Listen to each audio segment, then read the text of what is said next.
All right, boys and girls, welcome aboard for State of the Atmosphere. This week, it's our week long celebration continuing of Star Wars. I may have the most knowledgeable bunch of panelists that's ever gotten into Star Wars on my show. I'm lucky to have them. And we're going to go over a bunch of stuff today, and we'll see where the conversation takes us. First thing we're going to do is we're going to rank all 11 of the theatrical features and see where they all rank with everybody. And we'll go over the Star Wars movies both before and after Disney took over Star Wars and give our opinions on that. And also, we'll look at the Disney Plus offerings we've had so far and the stuff we're going to see in the future. Plus, my panel is going to endeavor to educate me on the expanded universe and some of the ones we're fixing to see in Ahsoka coming up. So I want you guys to kick back and relax and enjoy as we continue our celebration of Star Wars this week on Joe's Atmosphere. This time it's State of the Atmosphere, the Star Wars celebration.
All right, welcome aboard for State of the Atmosphere, Star Wars special. I'm your host, Joe's Atmosphere, and you're about to find out why there's so many Star Wars references at the beginning of our show in the trailer. First off, guy I've known the longest, and as far as I know, the guy that knows as much about Star Wars as anybody. Knock, how you doing, man? I know you're fired up for this show, right? Yeah, I can talk Star Wars anytime. And then, of course, we got Das Wolfen. He's a Star Wars fanatic himself. Yeah, I know a bit. Not as much to knock, but well, Knock, he's a maniac when it comes to it. Another one that knows a bunch is Matt from Small Time Republic. How you doing, buddy? Doing good. Glad to be here. Good to see you. And of course, we got another aficionado, Jed. He knows a bunch about Star Wars, don't you? Yeah, I do. Yeah, just a little bit. My namesake is for somebody from Star Wars. Right, some dude in Star Wars. Yeah. I don't know who that guy is, but I don't know. I don't remember a Jed. There's a Revan. I know that. Revan. Yeah, there you go. It's in there. It's in there. So anyway, guys, where do we want to start this huge discussion? I guess we'll start with rating the movies, man. And Knock, I think you've put a list together. We can just debate off of your list if you want to. What do you think? I know you had one. We could do. I've got one for IGN. Let's pull up the IGN one. I've got my list. Do you? Cool. All right. Well, let's start with the IGN Let's see list. what the experts say. Let's see what the experts so-called say, right? experts. And you're going to be shocked. Look, I looked at a couple of these. I immediately got rid of the Rotten Tomatoes one because you pull that up, and I think The Force like Awakens is Empire. like number 2 or 3. Yeah, Ridiculous, man. I was like, what in the fuck is going on here? But let's pull up the IGN one. This is ranking the Star Wars movies, and I'm just gonna let that roll while we're scrolling here because I do dig that one. But anyway, they ranked all the Star Wars movies, and number 11 on their list, and I can't argue with this. I think it's the worst one ever. Star Wars: The Rise of Skywalker. I can't. I just. I think maybe the droid. The droid Smith, isn't that what they called him? Yeah, the the little droid guy. Smith. What's his name? What was his name? Oh God, that little dude. I can't remember his name, but that might have been the only shining spot in that movie. Really, Yeah. I was so off put by that flick. It The wasn't guy, even the little guy that was in the last season of The Mandalorian. Yeah. Yeah. Babu Frick. That's That's it. Yeah. Babu Frick. That was his name. That might be the only shining spot in that movie. And a lot of these movies. No, they even mentioned that in a little paragraph in there too. Did they? Yeah. Did they? Yeah, Baba Frick. But hey, at least Badu Frick. But hey, at least Babu Frick, right there. There it is, right there. I'm telling you, that's about the only thing, man. I That, mean, when I heard they were bringing back Palpatine, I Somehow. was like, "You Somehow guys are bring just him back. reaching now." I'm pretty sure I saw him die twice. well, you got that, and J.J. Abrams put in Kerry Russell, who Mhm. he did Felicity with her back in the day. That was kind of J.J.'s first big thing, and yeah. he also had her in Mission Impossible 3. So Mm-hmm. he was going to get her in there one way or the other. Oh, is that the chick that our X-wing pilot knew on the planet there? Mhm. Is that Yeah, her? the one with the helmet that had Right. like a big back part of it. Yeah, Yeah. Okay. Yeah. like Okay. one of the from the Crystal Skull movie. Right. Right. Maniac stuff. But yeah, it was just so bad. I mean, if you really want to enjoy Rise of Skywalker, I implore you, go look up Mahler's Rise of Skywalker and Unbridled Rage. It's much better, it's much funnier, and you'll enjoy it more, really. And it's longer than the movie itself, but it's great. Because I walked out of that movie going, God, something's wrong here, And then I watched Mahler's video on it and I said, yeah, that's exactly what's wrong with this movie. I will say I this, mean, Yeah, it in is. fairness to it, it could not have been a good movie because the previous two movies conflicted so much that there was no way to reconcile all that. there was into a no good movie. way to fix it. There really wasn't. They brought they brought J.J. Abrams back as a fix, and Which no, he was not supposed to do the third one. no, he was not. They should have just brought in what's his name, Tahiti, and just had a ball with the why could Taika Waititi make it a comedy? Yeah, just go, just All fuck it. through, Fuck it and at that point, just- that would have been a lot better, maybe. Mhm. they probably would have been like an '80s themed Star Wars. Yeah. Like who the hell But, knows? I mean, there's so many points in that movie. You're just going, really? Did I really need to check my IQ at the door this much? No. The whole thing with the knife and it lining up completely when that thing's been there for 100 years, and It sounds like the new Zelda game. Oh, Right. It's been there for 1,000 years, and all of a sudden, wake up, Ganon. how Well, about I mean- the space forces on the Star Cruiser? Yeah. They couldn't have just kind of tilted the axis of that thing and got rid of those guys. You Yeah. know? Well, the knife thing lining up, I mean that would be fine maybe like with another franchise, like another genre, Mhm. but it's just not. It's not like it really just. It's not a Star Wars thing. Well, all I know is this: you saw how wicked the seas were, and this is a wreck, right? There's no way that's going to line up after how many years? No. Right? I mean, come on, man! It's just so silly. It really was. But we could go on all night about it. But I don't want to give this movie any more time than we've given it. So I'm pretty sure everybody agrees this is the worst movie, right? Yes. I disagree. Actually, Wait. We got a dissenting opinion. What do you think is the worst one? okay. Now keep in mind the difference between the worst and the next one up Yeah, is minuscule. They might as well be tied. I got you. Mhm. Got you. But We said I that have last night. I have to put The Last Jedi a little bit lower than Rise of Skywalker. Really? Yeah. Yeah, I agree. Yeah, with me you. too. You go ahead. I think this is the worst. There's stuff in The Last Jedi I actually like, but But I get the argument why you consider it the worst one. Yeah. Most definitely. The comparison I would give would be like if let's say you had a house, if you had a fire burn it down, and then you had a tornado take off the debris. Yeah. Okay, And the Right. tornado might have been as bad as the fire, but the fire happened first. yeah, and I will say this: The Last Jedi was the catalyst for everybody waking up hey, this movie fucking sucks. Like, I'm supposed to love Star Wars, but I don't. Yeah. Well, Last there Jedi was created an stuff in entire there. section of YouTube. Yeah.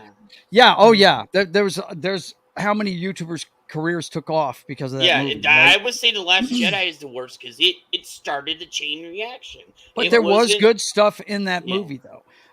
We had heard for years, and I always make this argument about that Yeah. flick.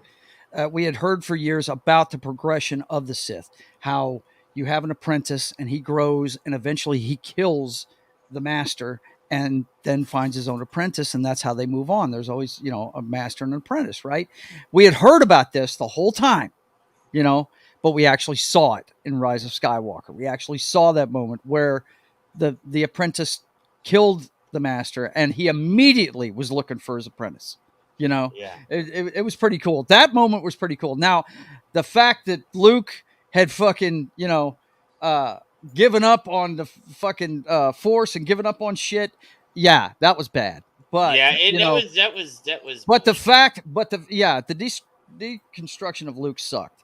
But the fact that he was on an island by himself, though, you can't say much about that because first time we meet Obi-Wan, he's in fucking seclusion. First time we meet Yoda, but he's in fucking seclusion. When he got his lightsaber, he didn't toss it over his shoulder. Right. Now that that shit was that was just bullshit. That was just trolling people. That's what I thought. The say second Last I saw Jedi it, so. is the worst one.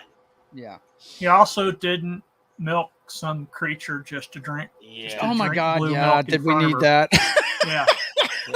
That was crazy. I mean, half of that movie was like Ryan Johnson was trolling us.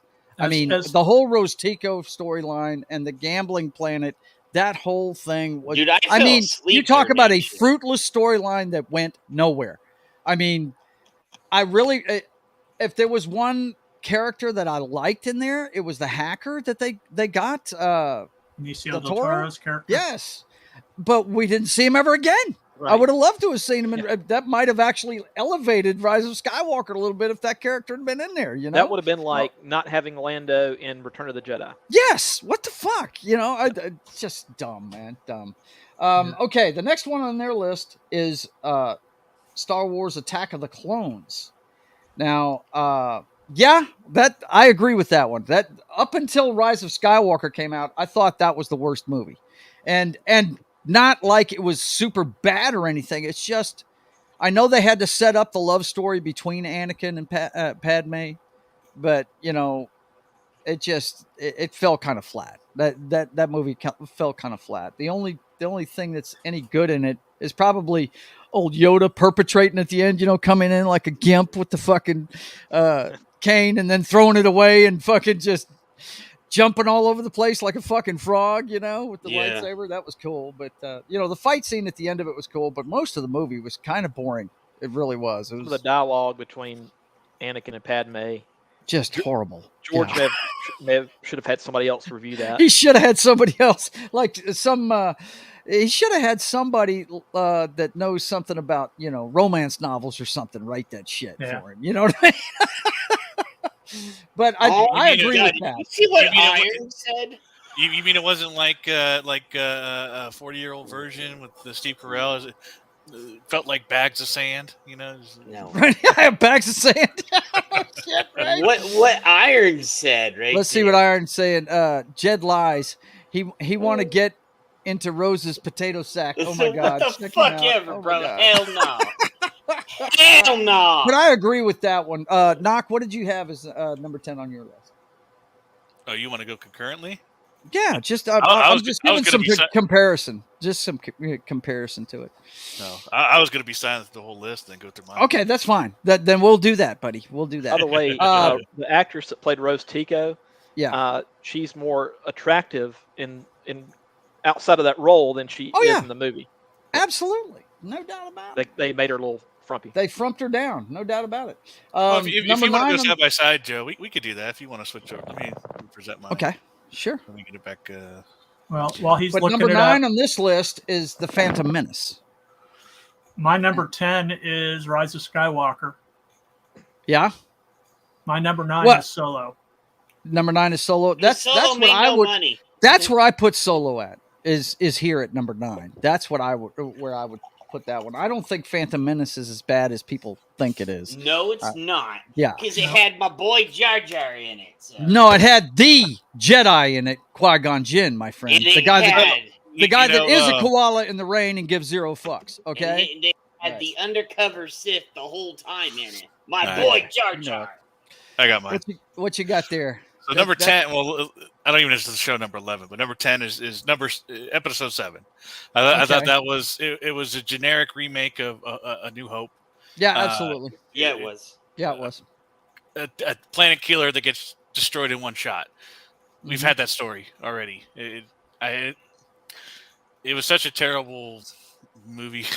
Yeah. Yeah. You get a guy that's been training his whole life to be a Jedi versus Rey, who picked up a lightsaber yesterday. Yeah. Yeah, and just can beat him in combat. That's not. Yeah. That's never happened in Star Wars history. Like, It's never happened. she's not that special. Even Palpatine, as strong as he was, not that special. The only No. argument I would agree with make Knock on as that. far as that goes would be that I think he was wounded whenever they fought, but he wasn't like severely wounded or anything. No, he got shot. Yeah. Chewie tagged him whenever he killed his boy. Yeah. Yeah, But I mean, it was a superficial, Yeah. somewhat superficial injury, enough to where, yeah, he's.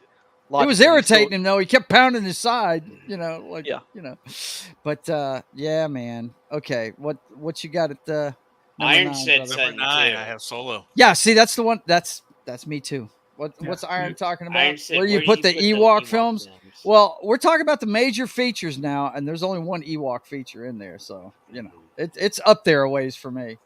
But let's see. Solo, yeah. See, I take Solo over Phantom Menace for sure at number 9 because Solo lost money, so yeah, it did lose money. I don't care about the. Yes, Jeremy, box it did office. lose money. But the thing about it is, It got I backlash just- from Last Jedi. That's the only reason. well, the thing about it, you can tell two different directors worked on it. Knock, okay, and I liked the story, like we were talking about before the show. I really liked his origin story in the book better. Yeah, the books were better than any of this crap. I was trying to remember the name of the first book. It's At Hansel at Star's End. What was the name of it? And it just a couple of paragraphs they had about him being an officer and Wookiee was the Chewbacca was his only witness at his court martial and all this stuff. It was a better story than what we got in Solo. And I didn't like how they came up with his name. It just Yeah. I did like the actor they chose to put in there. I did like him, but the story and everything just I think the only cool part they had at the end was where Darth Maul was at the end. Yes, Solo and Rogue One are feature presentations, my friend. Yes, the theater release. Ironcaster, they were at the theater. The Ewoks movie were direct to video. Yeah, those were direct to video. You know what I did when somebody gave me a free ticket to Solo? I turned it in to go see Deadpool 2. You go, man. I said, I went and saw "Fuck that Solo. bullshit." Solo's my favorite character, Yeah. so I was hoping Me they too. do something good. But Iron did. He told the Clone Wars are in the theaters. right, yeah, and it's an animated one. Yeah. I'd never saw it, and I just went with the live action stuff, man. I don't watch the animated stuff at all, which everybody on this panel has given me shit about. Matter of fact, we gave Knock you shit about it. Knock has told me I need to watch the Ahsoka playlist that's on Disney Plus right now. I would just say, comes Joe, out. is that you gotta stop thinking of it because trust me, I was in the same boat. I had no desire to watch a cartoon. Mhm. I really didn't until I gave Yeah. it a chance. Yeah. And it just slowly won me over. And it's Yeah. like I don't think of it as a cartoon; it's an animated series, but Mhm. it's lore. That's Yeah. that's where it comes in. It's just It's lore. not It's written canon like lore. a cartoon. Yeah. There's some Okay. pretty No, crazy, it's not. especially in later seasons, and that last couple episodes of the season 7 of Clone Wars is absolutely epic because it's the final moments of Anakin Skywalker Yeah. turning into Darth Vader. And Wow. then you go and get the movie where it continues. You know, Mhm. so. Yeah, that sounds cool. But let's continue on the list here. I'll definitely have. I will definitely have to give it a try, guys. I'll tell you this. I'm gonna start the Ahsoka playlist after this show. I'm gonna start watching it and see what happens with it. Let's see. It went back up to the top real quick. Okay, so they have 9 Phantom Menace. Nah, I don't put it that low. 8 is Solo, a Star Wars story. Well, you know. Yeah. We just got done discussing that one. 7 is Revenge of the Sith. I put this one much higher. They actually swapped it for me because that's my number 8 is it? Revenge of the Sith. Yeah. Yeah. Wait. So they My 8 is Attack of the Clones. Yeah. Okay. See, Attack of the Clones number 10 for me, man. That's number 7 for me. Mm-hmm. But anyway, what is it, Jed? What were you saying? It's IGN. They always put. I know this because we actually did talk to somebody and then they got fired. Mm-hmm. They put shit ranked on purpose in like places to get people to talk about their shit. Yeah, That's I got you. what they do. Yeah. Uh-huh. They're listening. Well, we're already experiencing that with the video game one we're doing, right? We were talking to somebody that got fired from there that helped them with their list. I did at least. Mm-hmm. He's like, yeah, IGN doesn't give a fuck. They just put shit, whatever. And if it's a bad movie, they'll put a bad movie at the top just to get everybody talking. It's just clickbait bullshit. Well, this is better than a lot of the ones that I saw. Because trust me, I know, but IGN, Kotaku, all those fucking they do it on purpose. Just get the clicks. My 7's Phantom Menace. Phantom Menace, yeah. Attack of the Clones is number 7 for me. Yeah, I'd put Phantom Menace around 7 for sure. But Revenge of the Sith, for me, it's the best of the prequels. I think it's the best one. That's a good movie. I agree with fucking Jeremy. Except for one scene. What's that? When he stands up and goes, "No!" Oh, yeah. We could have done without that. But that has turned into such a great meme, though. Yeah. Okay? It's meme history now. So like, that doesn't mean I enjoyed watching it. The most memeable moments, the old homeboy sitting there with no arms and legs burning up. Yeah. And, the healers be saying, "Why'd you stand in the fire?" But Revenge of the Sith, it had a lot. It had a lot that it had to tie up. Yeah, it did. Yeah. And what's funny is, I really wish I had a copy of this book. I don't. John, you might remember this thing. Of course, I was. I've got some things I'm going to show you guys after we're done rating the movies. That's some of the stuff that was out at the time. Besides the toys, that they were putting out the Art of Star Wars, all of Ralph McQuarrie's artwork that they built all this stuff off of, which is awesome, by the way. I'll show you some of that. He did awesome. But God, I lost my train of thought. Choo choo. Yeah, right. It's gone. I'll get back to it. It'll come back to me. But anyway, oh yeah, I know what I was thinking of. There was one book where they talked about the history of Star Wars, where it had George Lucas's synopsis for all 9 of the stories. He had actually written 3 trilogies, and the 3rd trilogy was nothing like what we got from Disney. Oh no, it wasn't. As a matter of fact, I think they have the race in the extended lore. What's that race that's cut off from the Force and they really can't feel them? Yevon. What is it? The Yevon Bong. Okay. Yeah. They're involved. However you say their name. They were in something like that was involved in the 3rd trilogy when they were rebuilding the Republic after the Death Star was destroyed. If I remember correctly, that's the way it went. But I hate the using Vong, but that's just me. Yeah. I thought it was a great story. Let's see. Ironcaster says, I'll watch the prequels for the memes. Is the modern I read Playboy for the articles? No kidding, right? See, he knows I'll grab memes out of shit all the time. I'm like, Yeah. Anyway, that was really cool. We got Revenge of the Sith, and then we got Well, and Oh, Joe, you you know, think- with, 6. with George Lucas originally, I think with episodes 7 through 9, he wanted to have it get into the wills, like Mhm. WHILL. The Journal of the Wills. Yeah. Yep, and Well, also the thing about it was this. midichlorians. This is what I was forgetting to talk about. When the third one came out, when Revenge of the Sith came out, I knew what was going to happen. I'd already Yeah. read it. You know, I already That's knew like- what was going to happen.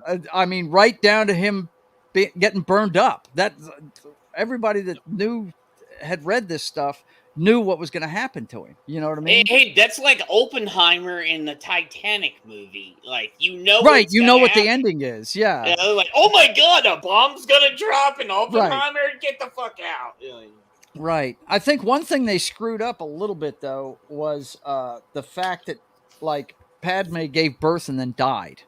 You know, because Leia in Return of the Jedi remembered her mother faintly. Yeah, I remember and she said that. you really can't do that as a newborn. I don't think. Yeah. I don't. I don't think that's Well, really humanly I possible. kind of, well, yeah, you said it right there. Humanly possible that they're Force users. So That's true. what she could have been seeing was an inkling of the Force, and the fact that she died of sadness would have made her sad. Which she did. Yeah. No, I think part of it point. could have been explained away by the Force. Yeah. So she's not a normal. Yeah, normal human being wouldn't remember being born and.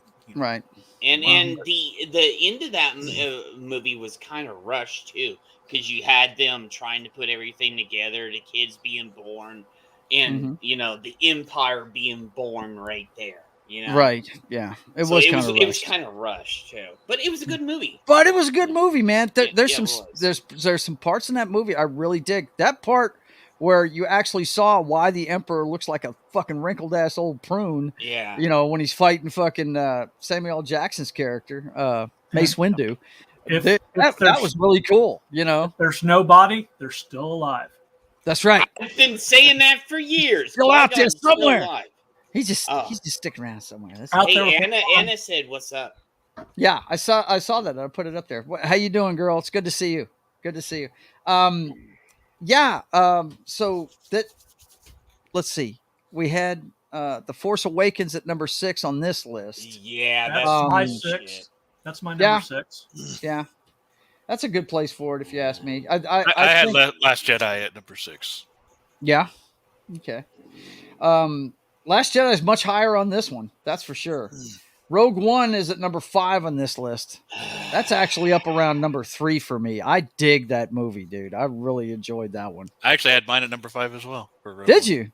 You're exactly the same on that one, huh? My number 5 is Revenge of the Sith. The problem with this movie is we know what's going to happen to them. We know they're all getting whacked. You know, going into it, we know they're not going to make it. But well, the great thing is that they actually made it, so none of them made it. So right, they tied it up very nicely. Very nicely. There it is. You don't have to worry about did they make it? Did they Samuel L. Jackson? But No. boys and girls, the single best fucking Darth Vader scene in any movie ever. I mean, come on, man. When he's wrecking all those fucking rebels at the end The of it, hallway it's scene. fucking amazing, man. That was awesome. I dug the shit out of that. Definitely the best moment under Disney. Yeah. Yeah. Yeah, absolutely, man. We all got scammed by Rogue One, and they give a shit from then on. So. Yeah, right. Like, damn it, you know, they threw us a cracker, and then they went right back to their. I didn't like the CGI Tarkin. I think they could have done that. Or the CGI Leia. That was horrible. That really. Oh yeah, that didn't look good. It really didn't. I didn't mind it too much. Yeah. Well, the thing is, why not just go ahead and recast it and just. You know, you'd know from the hairdo it was Leia. You know, you'd know from the uniform and just get somebody that's gaunt. Well, you'd know it's fucking Peter Cushing. Recast it or show the back of their heads. Yeah, show the back of their heads. You know, I mean, yeah, that's all you'd have to do. Especially with Leia, they replace somebody with Tarkin. So. Look, as an artist, let me tell you, this is the problem with those CGI characters. All you have to do is look at their teeth, and they look like chiclets, and it just looks horrible. It's like. CGI artists do not know how to do teeth. They can do everything else. They can do hair, they can do eyes, they can do all that, but they cannot do teeth. It's Plus, ridiculous. there was they had a different actor play Tarkin briefly in Episode 3. Mm-hmm. They could have had him in Rogue One. The only thing is, I've never heard him speak, so I don't know if he sounds anything like Tarkin or not. Yeah, but I mean, with today's technology, I mean, just look at Top Gun Maverick. When Iceman's talking, that was them melding old patterns from his voice, his actual voice in other movies, AI. and Yep. his own son's voice. Yep. That Yeah. wasn't his voice, Yeah. you know. So it could be done. It could definitely be done with today's technology. But anyway, Rogue One. The people at Disney are just lazy, so you know. Yeah, well, they're overworked. That's what they are. They're lazy and bullshit. Dude, look how much shit they're pumping out. If you hear from any of these guys, they are worked to death, the special effects guys, and it shows because it looks like shit. Anyway, Rogue 5. Rogue One at number 5. That's a good place for that one. This one's got The Last Jedi at number 4. Now, like I said, I put that way lower than it is. Yeah. I put that way lower than it is. They did that just to piss people off. Yeah, basically. I know. My number 4 is Rogue One, but it's one of those cases where I couldn't. It was either going to be Rogue One or Jedi, and I went with Rogue One because I couldn't really put part of the original trilogy any lower than 3. Right. I got you. Actually, I think this is probably where I'd put Rogue One at is number 4. I really would. And you got the original at number 4. Mm-hmm. You like 3 movies better than that one. Wow. Well, it worked for IGN, Doc. Come on now. Yeah, right. I think Are for, you We know IGN. trying to go to work for him, man? What's the deal? so my thing for Last Jedi, and the reason why I dug it, like Rian Johnson got a shitty story. Yeah, he did. He was stuck with characters he didn't want. You know, he was stuck with Snoke, so he killed him. He was stuck with Phasma, so killed her. You know, it was just stuck with these characters. It had to create something out of nothing, and it was just kind of a mess. And you know, but the fact that he killed him off was probably my favorite part of the whole movie, was him just getting rid of shit. And it was just a shame editorializing on the screen, just lopping off the fat. Yeah. And then of course they had one of the best cinematic scenes ever. With the starship blowing up in space, which is probably my favorite scene ever in any Star Wars. Oh man, the Holdo maneuver. Right? The whole theater gas. Yeah, but that whole fucking storyline where the thing's running out of fuel, that was just. I was like, no, this is not the things I've ever heard. So like we're gonna go back on like 35 years of history now. Okay, you guys are fucking idiots. All I could see is that scene in Austin Powers when he's on the steamroller. And the one guy's going, and the guy on the ground's going, ah, and they're going, ah. That's well, the thing for that one was that it was the first time, like in a long time for Star Wars. I was like, before 9 came out, obviously, but at the end of 8, it was like when they had that kid pull up the broom using the Force. Oh, God. That was cool. I was like, dude. I can't wait to see the future of Star Wars. Like that was such a cool scene. Like the potential could have been like, are we going to get the Academy? Like that was like, are we going to start getting the assembly of Jedi in the next one? And then they fucked up with the 9th one, so nothing really came of it. That was like, but I think the way the movie ended with that was such like there was hope because they ended it with hope. That was the whole thing, and it was like there's future of Star Wars coming, and it was I just felt like it was the start. It could have been the start of something, and then it just got erased basically after it got rid of all the dumb shit that we didn't need. We didn't need Snoke with his dumb no story and how he died. We didn't need any of it. So I that's what I liked about it. It got rid of a bunch of shit that we didn't need, and then there was hope, for the future of Star Wars. But it was just frustrating because hey, let's give you 3 movies worth of shit and then give you hope at the end. Fuck you guys! Like, when I saw the kid do the force pull with completely untrained, by the way, which shouldn't happen. I know. What are you talking about? Okay.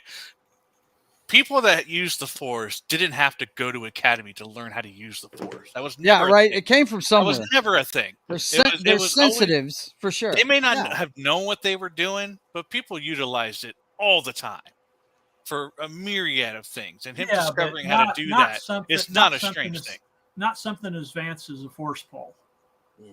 It could have been anybody. Anybody could, at any age, like they could discover that they've had it in the past, even in the extended universe. Anna's agreeing with you. Anna's agreeing with you. Yeah, the sensitives, they probably are doing something that's normal to them that they don't even know is supernatural. In the books, they don't even know what the Force is. A lot of these kids don't even know what the Force is because it's been completely eradicated. Mm-hmm. They literally say they don't know what this is and they don't know how to use their power. And tons of the books. So they went and counteracted what they said in the books because we know Disney doesn't think they're source material. Fuck Disney. Yeah. Well, okay. We get the fuck Disney part, man. We get that. No. Anyway, I don't think that's right. I don't think that's right at all. I don't think there's any book that says definitively that they don't know how to use the Force. They might not know what it is. There's plenty of religions. Rey knew she knew everything right off the bat. She knew how to throw a lightsaber, fucking dodge. When she used that mind trick. I'm not defending what Disney shows as how you learn the Force. I'm just saying that a kid can't use the Force because it's too advanced for him. Oh, I agree with you. There's no precedent as to saying there's nothing in the history of the Force that says you have to wait until you're older. What I like about that scene, what I liked about that scene was we've this whole time it's been about the Skywalker bloodline. Yeah. There's other people that know how to use the Force. There's other Force sensitives. That's what I liked about it. They're all over the quadrants in Let's get some different blood in here. Yeah, that would have been nice, you know. You will never see Broom Boy again. Never see him again. No, never. No. Hey, there's a chance. Ray's got an academy now. Ray's got an academy. He might be one of the dudes at the academy. And you know, be the best. You know what? Here's what would get me going. If they want to start that movie off right, they have the temple, right? And right at the entrance, you have an older teenager that pulls a broom up from the ground with the Force, and that's how they start the movie. Yeah, he's just sweeping the temple. Just something random in there. And like the kid in the funeral scene for Tony Stark in Endgame, right? The kid, everybody had to Google him to find out it was the kid from fucking Iron Man 3 that helped him out the whole time, right? Exactly. You know? Exactly. Just something, they don't even have to explain it. Put him in there like that. They don't even have to show him for the rest of the movie. Just that one scene. He'll be the janitor for that. The fucking place, right?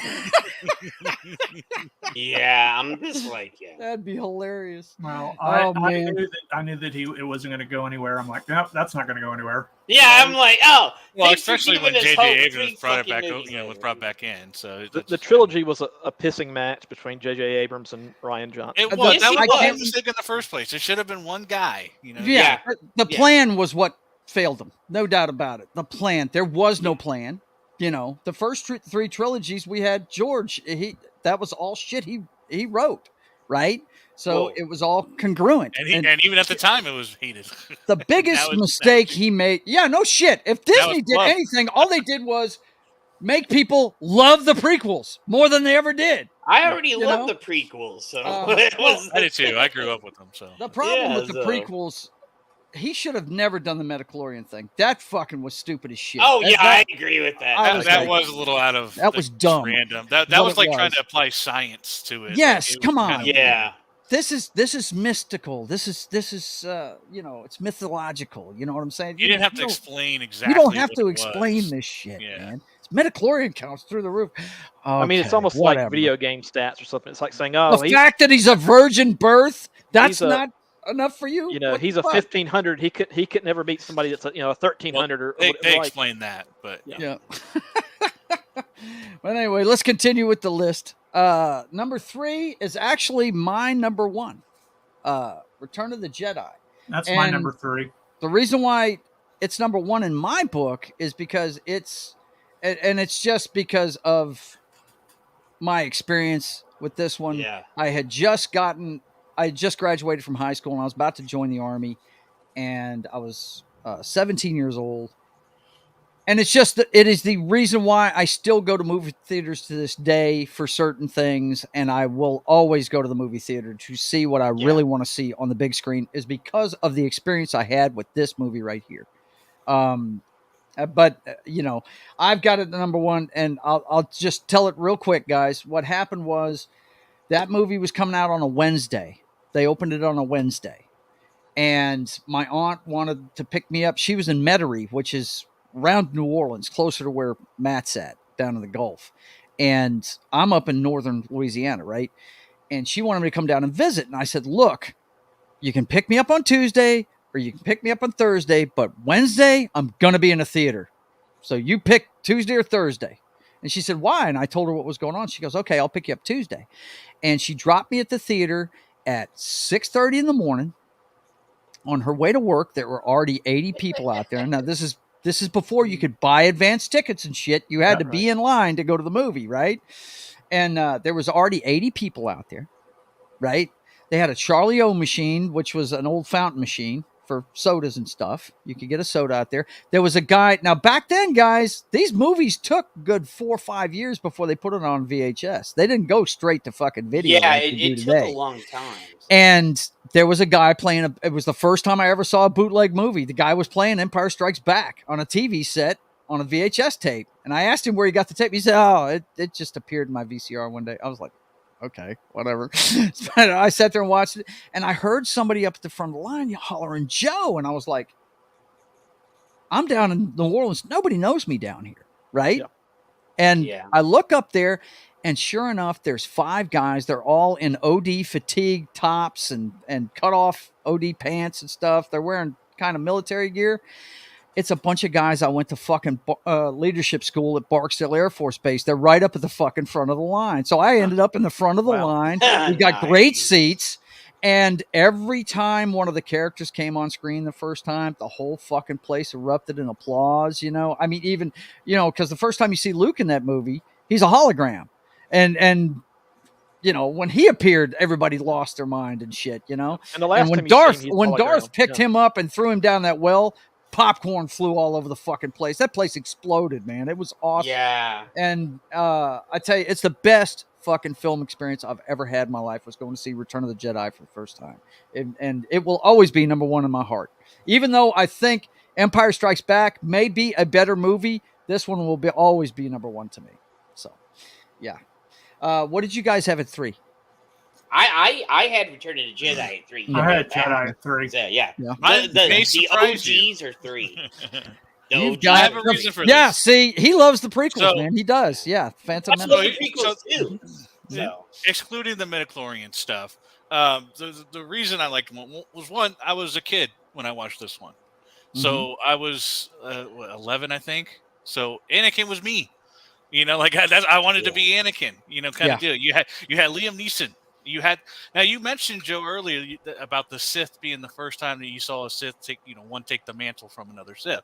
Right. This was the first movie that we've ever seen where you saw a true apprentice and master working. Right. Liam Neeson and McGregor, working together as Padawan and master. Right. You did the whole film. They were side by side. Yeah. And that was such such a coul dynamic. And then as a kid, I was fine with Jar Jar Binks. So I always have a special place in my heart. See, I got so much respect for Knock now, because he said he was okay with Jar Jar. And honestly, and to this day, and to this day, I still pray that we will eventually get Dark Jar Jar. I'm always going to be a fan of that. I'm always going to be. To me, it just sounds so plausible. It's never going to happen, but I love it. He good man right there. The Clone Wars TV show, it sort of trolled us with having Darth Jar Jar. I think there's a scene in that show where he puts on a cowl. And so it's either that or in Revenge of the Sith. I don't you know what's funny is I saw the script for the second movie of what was going to happen. Some of the script. Yeah. Oh my god. But what we could have had. To wrap up the Phantom Menace, there was you had that relationship that was so cool, and then you had a Qui-Gon looking for an apprentice. You got to see Coruscant for the first time, and him being introduced to Jedi Council. Yeah. That was such a cool thing. Yeah, you got to see the Jedi Council, and you got to see Yoda, and you got to see the other Masters. You got Samuel Jackson in that movie, and it was such a great cast, and then it gets a lot of malice, but I don't understand it myself. The pod racing scene is off the chain, and the pod race and that's on my game list that I have later on. And and Xbox last month gave the pod. They did an upgraded version of the pod race game, and they gave it out for free. Yeah. But then to the last thing I'll say is that you had the best fight scene of all those. You had the best lightsaber fight, best music ever. The music ever was the best. One of the best songs, apart from the originals. And that fight scene, and then Qui-Gon going down, and then you got Obi-Wan taking over the apprenticeship. And what I loved about it, I will applaud you for that. Because I show it to people all the time.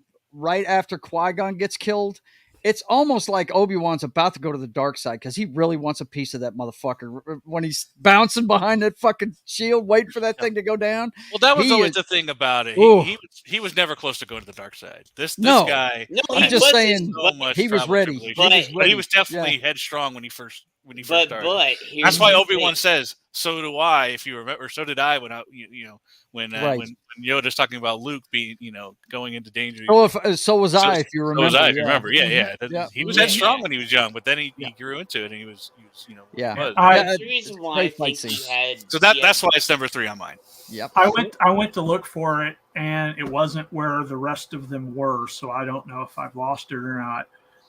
But at a convention, there's a guy that does the little small pictures. And they're like cartoon characters, but different. Like I've got Snoopy as Archer's Porthos. Okay. Oh, cool. Sitting in the chair. Yeah. And I've got Dot from Animaniacs as 7 and 9 going, "I love my new Borg implants." But I had one of Darth Jar Jar. Damn it, son. Bro. You better find that thing. Let me catch up with the chat real quick. And it's Gameland, and I think this is in defense of Knox point about the Force sensitives. You must understand that not even the Jedi know all there is to know about the Force. No mortal mind can. And Jed also quoted, he no longer clung to the simplistic ideals of right and wrong or good and evil. He understood better than anyone that dark and light were intertwined in a strange, complex ways. Revan. And then Tim Hayes says they cut out the scenes in Return of the Jedi where Luke constructs the new lightsaber.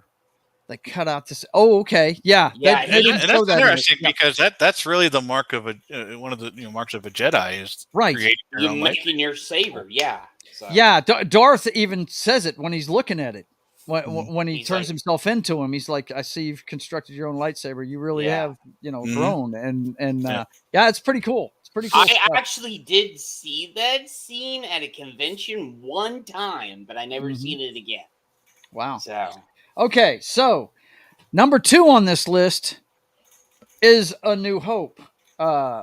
I'm good with that. I'm good with that. It's number 2 on my list as well. Yeah, I number 2 on my list. Yeah, it was number 4 on mine, but that's just because. But without this one, none of the rest of them get made. Right. And I've made this point to you younger guys that know way more than me about Star Wars. You will never know the feeling that me and John know, and that is and me too. That Star Destroyer coming over your head for the first time. When nobody'd seen anything like that on screen before. Nobody had seen. I mean, probably the coolest thing we had seen in a movie up to that point was the shark in Jaws. And we only saw it for like 2 seconds, really, in the movie. It's because they broke the shark.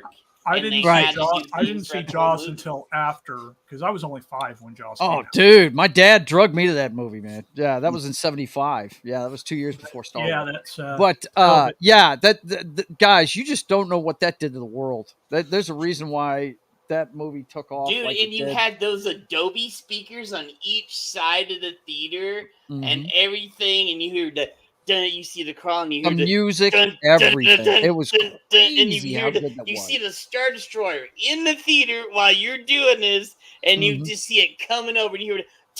And it continues and continues and continues and continues. You're like, damn, is this thing ever going to end? I'm like, good Lord. I'm like, I was a kid at that point. I'm like, God, this is one of the most awesome movies ever. And it just started. I'm 7 years old.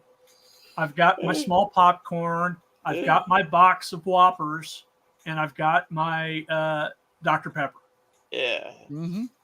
And I didn't touch it for half the movie. You're just sitting there, jaw wide open like this. Yeah, I didn't touch Yeah, it was amazing. It my really dad was. usually. I feel like my mom usually give. I feel like the only way I can get into that kind of euphoria at this state is to like be drinking and then watch a movie I've never seen. Right. Like I don't think I can ever get that that childlike wonder and appreciation. I've had it since. I tell you, I think the last time I had it was probably the first Spider-Man movie. I'm a Spider-Man geek. I enjoyed the fuck out of that. When I saw the trailer for the first Lord of the Rings movie the year before it came out, I damn near jumped out of my chair. My wife was like, "What's going on?" I said, "They're finally making a live action movie of it." And she's like, "What are you talking about?" I said, "It's Lord of the Rings. They're doing Lord of the Rings. I can't believe it." I freaked out, man, because I read that book when I was 11 years old, about a year before I saw Star Wars. I think the last movie that got me was in the theaters, watching it theater. And I was like, "Holy shit!" The whole movie was 300. 300, yeah, great movie. Yeah, great stuff. For me, it was Endgame. Yeah. Oh yeah. Yeah. I loved. I guess the MCU movie I've dug the most in the theater was Infinity War, even though Winter Soldier's my favorite one out of all of them. Infinity War was something else. That was something else to see on a big screen. It really was. When Cap caught Mjolnir, dude, when he grabbed the hammer, I mean that whole. And I was waiting for that. Thor going, I knew it. I knew it. Yeah, because we had that in in the DC versus Marvel thing, when everybody went down, we had Superman getting the hammer, and he picked up Cap's shield, and I was like, "Let's go!" yeah. I would say Captain America with the shield. Dude, I was so happy he had the best of both worlds. And but unfortunately, that wasn't continuity. But Cap has picked up the hammer in continuity. Yeah, in the comics. Mm-hmm. So, but I was so happy when I saw him pick up that hammer. Yeah. So yeah. Knox got Empire Strikes Back at number 2.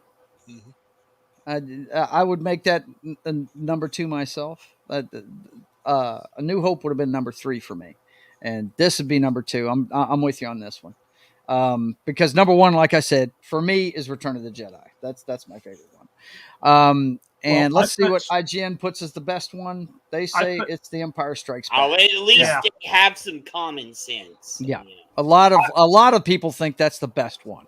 Yeah. I put New Hope above Jedi simply because of it's how I felt as a kid when I watched it the first time. Yeah. And there's a magic there that will never be replicated. Yeah. At that level ever again. I thought that the first Star Wars movie broke me, but then when I saw that second one broke me even more. And I was just, Well, you know what? I've said it to people several times, and Knox got the same one as I do as number 1. And what's your reasoning for it, Knox? Why do you like that one? So much? For me, like, and it kind of brings in the books a little bit too. For me, this is the end of an era, and then when you go into the books, they actually do. You know how before Christ, after Christ. I They got have you. before Yevon, Yeah. after Yevon. Like Okay. it's literally the end of the they do. Mm-hmm. Before Endor, after Endor. Yeah. They have all these New Gotcha. Republic, New Jedi Academy. It's actually after Yevon. It's actually after Yevon. The first. Be honest. They It's actually start Carrie the timeline Fisher after the first one. slave outfit, isn't it? Oh yeah. Oh, that too. Yeah, I mean, she was. So I mean, that's hot kick in ass. that. Oh. Yeah. I mean, it's got its problems. You know, I think it wouldn't have been. I mean, you know, the Ewoks were clearly a fucking merchandise grab. Absolutely. Oh yeah, you Lucas know. even said they were made to be toys to sell. Yes, absolutely. He bluntly said it. He goes, the reason why our Ewoks are there so I can get the merchandising rights, you know. Because originally the way he wrote it, it was supposed to take place on Kashyyyk, is where it was supposed to take place. Yeah, it's supposed to be Wookiees. Yeah, but that's the reason why he put it in the prequels. He put it the Wookiees fighting there. He goes, I'm gonna right or wrong here. So he put when the Wookiees started that fight with everybody, and I'm like, okay, he righted or wrong here. Like, well, the thing, my favorite scene in the movie is when they save Han. That part with the fucking walking the plank at the Sarlacc is just fucking awesome to me. Oh, that was a whole whole thing. Yeah, it's fantastic. And the minute Luke goes in there, and from the start when Luke goes in there to the end, that whole sequence is just bloody. Yeah, it's awesome. And to this day, I mean, it's funny because the first two movies, he's a whiny bitch boy the entire time, but from the start of this flick, he acts like he's got balls that come to dump truck. And he wasn't that whiny of a bitch. He was trying to comprehend all the shit. I understand that was going on. I'm just saying the alpha male. He was trying to figure out to become a Jedi, and the what going on, and then Vader's like, "I'm your father," and I'm like, and then that's when you saw him. That moment right there pinned him for Jedi coming in as a badass. Well, the whole thing. Personally, I thought the Rancor was more cuddly than the Ewok, but that was just me. Right. Well, it's the reason why to this day I wear black. When I go out, everything I wear is black. Because the way he dressed in that show. I want his wardrobe from that fucking show. Even though it looks like you wear one black glove too, is what you just wear? No, I don't wear a black glove. No, I'm not Michael Jackson. No, I don't do that. No. But yeah, I mean, you can shuffle them any way you want, but the original trilogy usually ends up in the top 5 for most people. And Empire Strikes Back being at number 1, I've got no problem with, because that's the one that actually gave it weight. It was kind of like Infinity War in the MCU, where they lost. They got their ass kicked. Yeah, there's consequences here. There's consequences to what's going on here, right? Han got fucking caught. At the end of Empire, my jaw dropped. I was like, dude, they hardcore lost. How are they going to come back from this? And then Jedi comes in there and they fucking smoke them because of what happened in the second movie. And we'll transition to talking about some of the other stuff that I've got here pretty quick. One of the things I was talking to John about earlier and Knock, like I said, these movies, there was 3 years between each one. And the way we got our news about this stuff was, let's see, have I got it here? It was Starlog magazine, which actually was started a year beforehand, before that movie came out. It actually had the crew of Star Trek on the cover of it in August of 76, but a year later, it came out every 2 weeks every 2 months when it first came out. You see, this says number 7 in August, and that's after it had premiered, and they were talking about Star Wars, and this is where we got most of the news that we got about Star Wars was from this magazine, because we didn't have the internet or any of that shit. Flash Gordon, Star Trek, anything you got from Starlog. Doctor Who. For sure, man. There's let me pull it up here real quick. Yeah, I had a subscription to Starlog for many years. I wish I still had them, but a lot of them I got cut up for. Dude, one of my favorite movies right there. Yep. They covered it all. They did. Yeah. And what I thought was funny is in Return of the Jedi, you remember what happened to Boba Fett, right? He gets clipped, his engine bounces him off that ship and he falls into the Sarlacc. It's almost a joke how he goes out because the guy's a really badass as far as we know, right? And I always thought, because you remember the rumor mill back then, that they were saying, oh, Darth's lying to him, he's not really his father, and Boba Fett actually is. I really think they quelled that rumor with that one scene right away at the beginning of the movie. You know what I mean? Yeah. I think that's the whole reason why they made him go out like that, you know, just to let you know, hey, yeah, there's no possible way this guy's his dad. You know, but yeah, that's how we got all our news on this stuff, man. And then came the extended universe stuff, and this is where you guys are going to take over. Joe, before you know that, if I could, let me go through my rankings. Yeah, sure. So I had The Last Jedi 11, Rise of Skywalker 10, Solo 9, Force Awakens 8, Rogue One 7, Attack of the Clones 6. I almost put Rogue One ahead of Attack of the Clones, but you should have. I hate Disney so much. Yeah. I had the There's Phantom some Menace. bias on You this get list. to penalize Disney, damn it. Rogue One is the best Disney Star Wars. It is. I have to admit that too, even though I'm a person that fucking hates Disney. So. Yeah, we knew that, buddy. We knew that. Phantom Menace 5, Return of the Jedi 4, Revenge of the Sith 3, Empire Strikes Back 2, and then A New Hope 1. That for IGN to have Revenge of the Sith number 7, that's a joke. Yeah, it is. It is. It is. Yeah, it should be much higher than it is.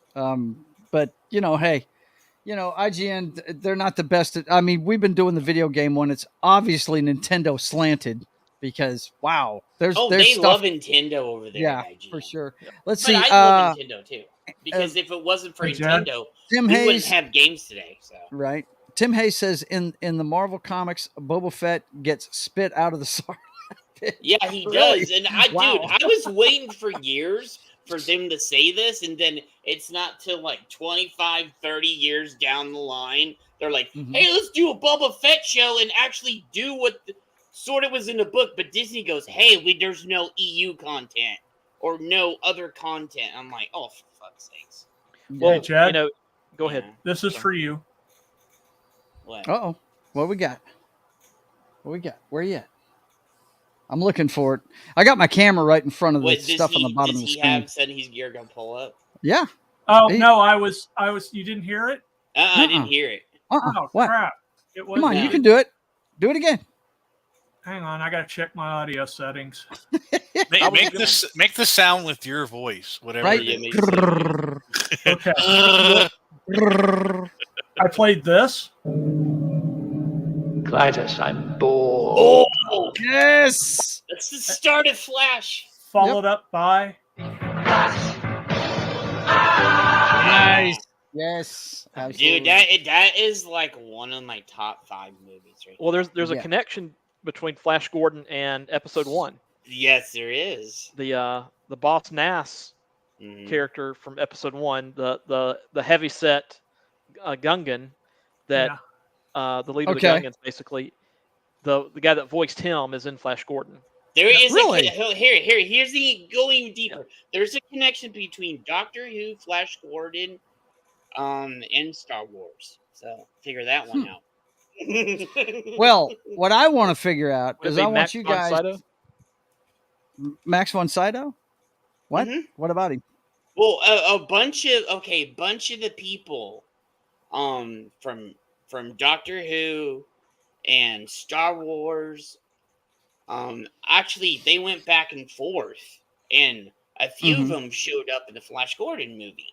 Oh yeah. So you connect Doctor Who, Star Wars, and Flash there's a Gordon. James Bond in the Flash Gordon movie. I can tell you that. Brian Blessed was Boss Nash, and he's also I'm blanking on the name now. Oh, it's okay, 70s. What's he talking about? Hey guys, enjoying the show. Great chat. Can't join last, but listening. Good deal, man. Good deal. Yeah, good to see you. Thanks for seeing you, brother. And I think Brian Blessed was in Doctor Who. Yeah, he was. He wasn't. I'm not a Doctor Who guy at all, Tarkin so I wouldn't was even know. if I remember, there was a bunch of actors that were in Doctor Who, and I remember this because I watch on Pluto TV, but I also have the VHS and stuff. So Peter Cushing played Doctor Who. Yeah, he did. In the two movies. Yeah, he did. So there's cool. the funny thing is there's a Doctor Who, Star Wars, and like connection right there. But then if you go into Flash Gordon, I was like, holy shit, there's a connection between all the movies, like in the shows and stuff. And I was like, so yeah, I've got a lot of Peter Cushing movies. Yeah. Well, I never got to meet him, and that bummed me out.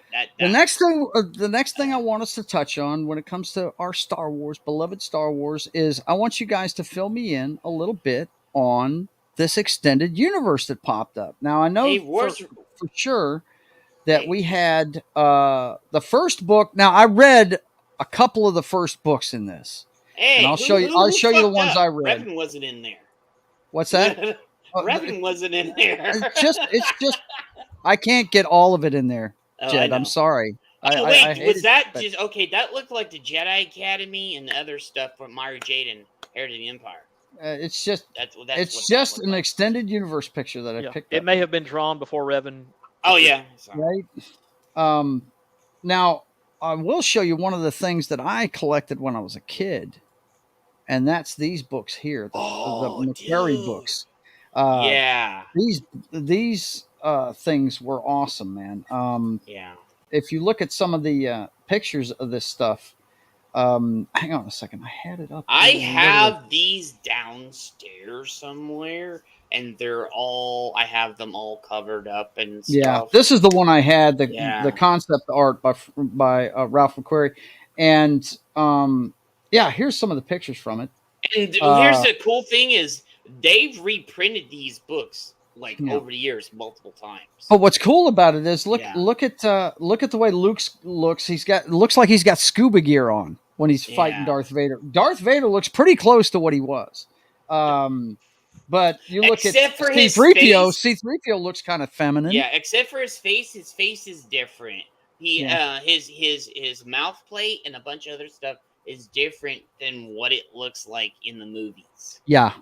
So, but what I'm saying is, without this artwork, they would have had nothing to start with. Oh, no, and then it's fantastic stuff. God bless Ralph McQuarrie because he did an awesome job. Yeah, he did. This one right here, it actually looks like the robot from Metropolis, that old classic. Yeah, I said that the first time I saw that when I was younger. Because I got brought up on all science fiction, old monster movies, and all this stuff. And the first time I said this to my granddad, because my grandmother and them, they every Saturday out here in Arizona, we had monster movies and all science fiction and all this, and I would sit down and watch them with my grandparents. And I said the first time when I saw this, I was like, hey, that looks like the lady from Metropolis. And my grandfather was like, I love you, and gave me a big hug. Now, the Millennium Falcon didn't change very much. No, it looks a lot like it. By the way, I still can't believe Metropolis is almost 100 years old. Yes. Believe Metropolis, and I will in say 2029, that will be a 100-year-old movie. Yeah, I will say this, and it is in public domain now, except for one version of it. There's a version that is not in public domain. So, the original is, but not the newly restored version isn't. I love this picture right here of the X-Wing. You know, the classic X-Wing we show at the beginning of the show all the time. It's got 4 circular engines, but this one, it looks like it doesn't form a circle till the wings are put together. It looks like a split circle. It's pretty neat. I thought that was pretty neat. Well, and Joe, that previous picture you just showed, at least the TIE fighter part and the X-Wing part looks like that Starlog shot. Yeah, it does. It looks like it was ripped right off the cover, doesn't it? Yep. Yeah. And the other thing is, I wanted to mention real quick is, C-3PO, he may have looked, feminine in that initial artwork, but there's a trading card where he looks very masculine. Yeah, there is. He's got a goldenrod. Okay. Yeah, that's a thing. Yeah. But this one's pretty cool too. When he was doing Return of the Jedi, that's pretty neat. I think it's interesting that they actually show Yoda's legs here. Yeah. Because we never saw them. They're covered up by the cloak and everything. Well, But and that originally Yoda was going to be even smaller and blue. Yeah. Really? Wow. Like small enough to stand on your shoulder, like stand on one shoulder. Yeah. Yeah. Well, I think the first book was Splinter of the Mind's Eye. Pretty sure that was the first book, and it was by here it is here. I still have a first copy of that, and I don't. The Adventures of Luke Skywalker, and what was the other one? There was another one. I know the first book of the Han Solo series was at Star's End, and that's the only two I read. I really, this came out. I want to say it was like a year after the first movie came out. I want to say that's how long it was before that came out. But that is the extent of my knowledge of the expanded universe. So yeah. So when I went to conventions, Alan Dean Foster was always there, and when I was younger, I would always go over and talk to Alan Dean Foster about the Star Wars. It was the books and the things, and I was like have these really cool conversations with him. So I tell you what, man, it's amazing all the stuff that's come out, and that's what we're going to talk about next. Yeah. What was next in the expanded universe, Knock? What do you got for me there? What you got there? So I went straight to my list of books, my favorite books, and number one in series. I put this in order from 1 to 5, but okay. So there's no, but that is a good one, Bane. Yes. Actually, the first Star Wars books was Star Wars from the Adventures of Luke Skywalker in 1976. Really? That's before the movie came out. Yeah. Wow. This list isn't in any particular. I don't know what kind of. But there's so many jumping points, Joe, that there's no way to be like. That's fine. Just fill us in on some of it. You could go into published date. You could go into published date, I guess. Go from there. But there's so much stuff that it doesn't really matter. And we're probably not even going to touch on comic books. I mean, Marvel's done them. Dark Horse has done them. Empire, where Luke went bad, is awesome. I never read any of the comic books. I never. Oh my god, Dark canon. Empire's I know awesome. they were canon, but I never considered them canon, so I never read any of them. I'm just not a comic guy. Where Luke took over, he took over the Empire's role. There was basically the Emperor came back as a clone. Yeah, and then Luke took over. Wonder where they got that story from. Gee whiz. Dumb story. So I never bothered with it. Yeah, because it lasted all the 5 years, so it didn't mean shit. But so the first one of my and I just reread this. Like I finished rereading it the other day. Actually, I'm still reading the third book. Is the Bane trilogy. Now Bane, Darth Bane. This takes place 1,000 years before the movies. Okay. And Darth Bane at the time. It was the Republic with the Jedi, and then it was the Brotherhood of Evil, or whatever they called themselves, Brotherhood of Darkness. Wow. And basically, it was some bastardized version of the Sith, where they were all equal. There was no Darth; they were all lords. Because they considered the Darth to be, because they were falling into, how they're always falling into that trap of killing each other and blah, blah, blah. But at the time, the rule of two didn't exist. The philosophy behind it never existed. So it was always just, there was a Sith Lord there was a Sith Lord there were Sith Lords all over the place. And they would always just kill each other. And, any kind of advantage they ever got over the Republic would always get ruined by the fact that they would just kill each other and be done with it. So Lord Khan, or however you say his name, came up with the Brotherhood, and it essentially just became the bad version of the Jedi, essentially. And Darth Bane, who came up he was on a world where he was basically just used as a hard labor. He was a miner, and they basically mined an ore that both the Republic and the Sith used for armor. Okay. And eventually he made his way into the Sith Army. He got discovered. He went to Korriban, which is where the Sith Academy is. And he quickly realized in his study that this was not the right way. And he ended up finding a holocron of someone's namesake over there and learned from the holocron of Darth Revan. And that's where he came up with the idea, because Revan, was like, you can't have too many followers. But Revan didn't think of the. He said you had to have one ruler, which didn't make much sense to Bane, because he was like, well, if you have one ruler and something happens to him, that's it. You're done. all the knowledge of the Sith can't be put into one person. Mm-hmm. You need to have one person to have the knowledge, but to give it to someone else that will continue the line, which created the rule of two. And that rule of two basically was the start of the culminate. And basically, in the books, he starts networking. He ends up destroying the entire Brotherhood with a thought bomb, which is a really cool thing. He gets to the entire Brotherhood by himself. He finds an apprentice, and he comes up with a rule of two, and he essentially makes the Jedi think that the Sith are gone. Yep, all by himself. Wow. And then he goes into hiding. And then basically sets off a chain of events that leads all the way, the rule of two leads all the way to Palpatine and Darth Plagueis, where it comes to a final thing where all that over 1,000 years, their plan finally appears, and that's Order 66. They played the long. That started. Yeah, it was the long, and it started with Darth Bane. Yeah, it was the longest game they played. Now, the trailer that you gave me to show when we get to the video game talk, it looks like it comes from that time. No, it's 3,000 before that. Wow. Yeah, 3,000 years before the movies. It's 2,000. Yeah, see, this is why Disney's such a bunch of fuck ups. They have all this wealth of stuff that they can be tapping rich into. history. Yeah, my God. All right. And this is why you hear me complain a lot, Joe. I'm like, there's so much history. Right. What do you got there, John? What do you got?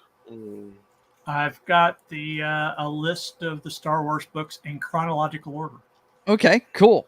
Let's finish Knox, and then we'll throw yours up and see how many of what he's talking about is on that list. A couple of stories. Now, this is probably the biggest one right here. Yep. That this is, if they wanted to make, and you'll notice that the title of the first one is Heir to the Empire. Guess what the upcoming Ahsoka show is going to is what they mentioned it in the trailer. They mentioned it in the trailer. Empire. They do. Now this is Thrawn. This is where we first meet Thrawn. Ever. Before you get rolling, let me acknowledge Anna's comment here. She says Darth Bane is such an interesting character. Absolutely. He was totally awesome. Yep. Yeah. But go ahead, sir. Sorry about that. But no, this is essentially like the first main storyline after the sixth movie. Okay. Where you have, everyone, the Republic is recovering.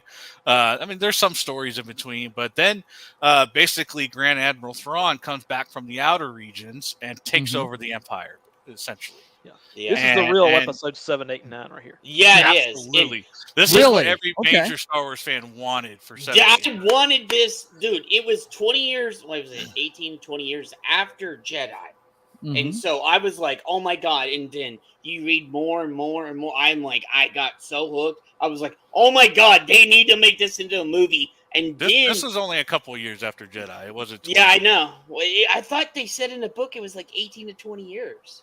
Well, it probably spans that long after that. 6 years. Yeah, I think it spans a while, but it definitely it started. But basically, if you look at the guy behind in the first book, Heir to the Empire, that's the Saboth, Joris Saboth, and he was a Jedi in the Clone, basically before Clone Wars, when the Jedi was still high, and basically there was a mission that Anakin and Obi-Wan were going to get set on that Palpatine said, no, don't let it. It was called the Outbound Flight. Now, the Outbound Flight was basically just a shuttle that had a bunch of masters on it, including Joris Saboth, who was going to be the leader of it. And they were going to go off into unknown space and just discover stuff and spread the Force word. They were what do you call the guys that go door to door? They were basically Mormons. Evangelists. Yeah, they were going to go out and they were going to spread the good word and whatever, and find other euphoric user, basically. And Palpatine, Jehovah's Witnesses is what you. That's what I was looking for. Yeah, and basically Jehovah's Witnesses, right? Mormons, And Palpatine was basically like, no, I don't want him on that ship. I don't want it because he wanted Anakin. Remember, he wanted Anakin. And he's like, I can't. And this shuttle was going to go away for probably ever. Those people were probably never going to return. Well, it's like at least be a long time. So, and Palpatine ended up actually meeting Thrawn. Now, this is another book called Outbound Flight that all these events happen. But in this book, but this is a clone of Jorah Sabaoth right there that was created. And Thrawn, having come back, finds him because he's looking for a secret storehouse of Palpatine's with a bunch of cool little toys in it, and including clone tanks as well. And he actually, and the one protecting it is Jorah Sabaoth. He's protecting the storehouse, and he gets Jorah by promising him Luke, Leia, and her twins to train them. You know, because he's a deranged Jedi or former Jedi, and so Sabaoth gets him to work with them. And so that's basically the story: is them trying to stay ahead of Thrawn, who's this master strategist who can. He's the Darth Vader of this series. I mean, right? Or is he the Emperor of this series? I mean, honestly, I would. If there was anyone to compare him closer to, he'd be more like Tarkin. But he's his own thing. Yeah, he's his own thing, though. Like the only alien to ever get the rank of Grand Admiral. He hated by everybody because he was smarter than everybody, but had zero political game. He knew nothing about politics. That was always his weak point. Was that politics? He was completely oblivious of it. He could read you down to a T, but if you were trying to trick him in politics, that's what got him sent to the Outer Rim in the first place. So. And then you meet Mara Jade in this one. Mara Jade is awesome. So that was a huge thing, and Luke ends up getting a crush on her, and it's just a really good trilogy. And like I said, this is what the original. And correct me if I'm wrong, guys. Correct me if I'm wrong. That comment they made in what I consider the worst one, Rise of Skywalker, about cloning being secrets only the Sith knew.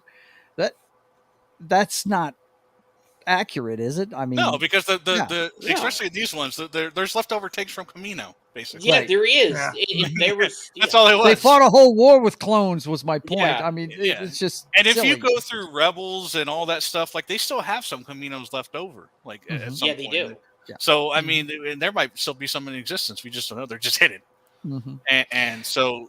So Heir to the Empire is your second thing we need to delve into. I hope you guys are compiling a reading list because this is better than what Disney's doing. Okay, better than what Disney's doing. Go ahead, sir. Now this is one of my favorite. Now you want to talk about characters that are non-Jedi?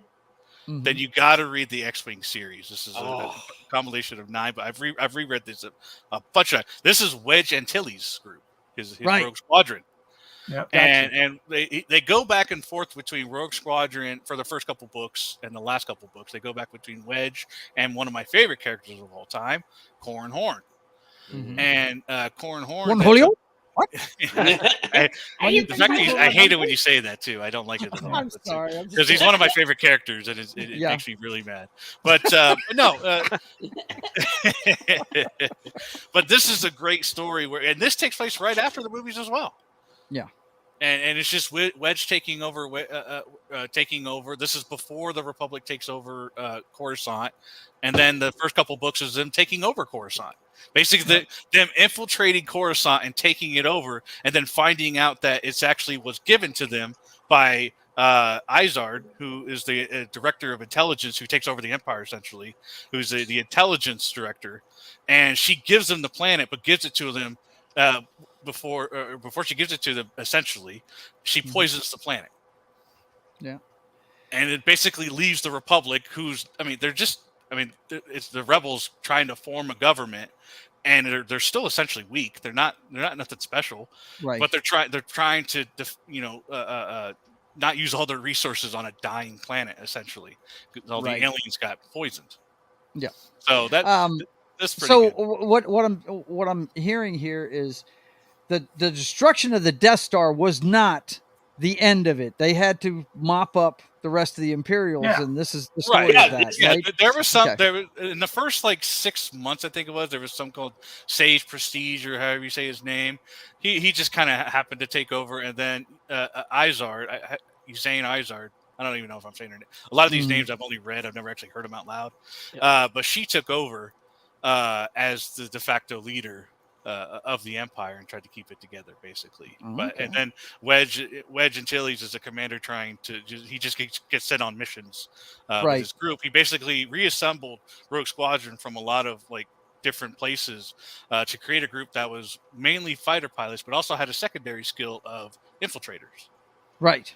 That was his That- idea when he recreated They're Rogue Squadron. basically the special forces of the Republic. The new And I don't know Republic, if right? anybody ever informed Kathleen Kennedy about Yassin Azard or Mon Mothma or. Oh, Yeah, she's there- crazy. Let me see if I can find you a picture of her because she's a very striking person. yeah. Who's I that? just remember in the books that she had one eye was one color and one Yep. eye was a different color. Mhm. Like I think one eye was red, maybe. Yeah. Let me see. Let's take a look at the chat real quick. Anna jumped on what I was talking about. Beautiful art and Wolverine. Good to see you, by the way, Wolverine. Good to see He you, brother. says Beavis is Force sensitive and Butthead is Sith. I would say truth on that one. I know, right? All the art books are bloody wonderful. Nothing that Disney could ever do right. Well, I mean, we the can X-Wing, hope. the X-Wing book covers are really good. Yeah. Here you go, Joe. Okay, you got it. Okay.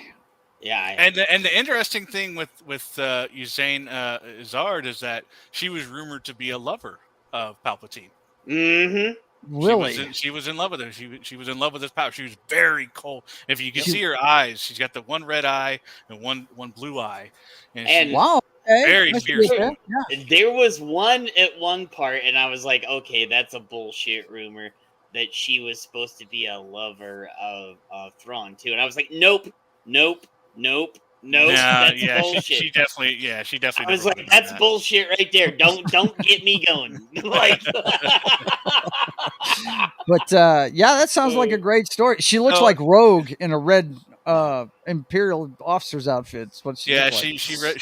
she rocked her, and then yeah. another one of these books is the Back to War. So she basically after she's run off of Coruscant, she takes over a planet that controls the Back to Trade, and she Yeah. becomes the leader of that. The So back Wedge to goes, trade. Wow. yeah. So You know, she I am a nerd in some form. I know what that shit is. Yeah. Back to Yep. fluid and all that stuff that heals people. And So stuff. she Yeah. becomes the controller of it, and so Wedge goes. They actually resign from the Republic because the Republic's like, we can't go after her because she was put into office by voting in or whatever. She got voted in there, so it's an internal planet issue.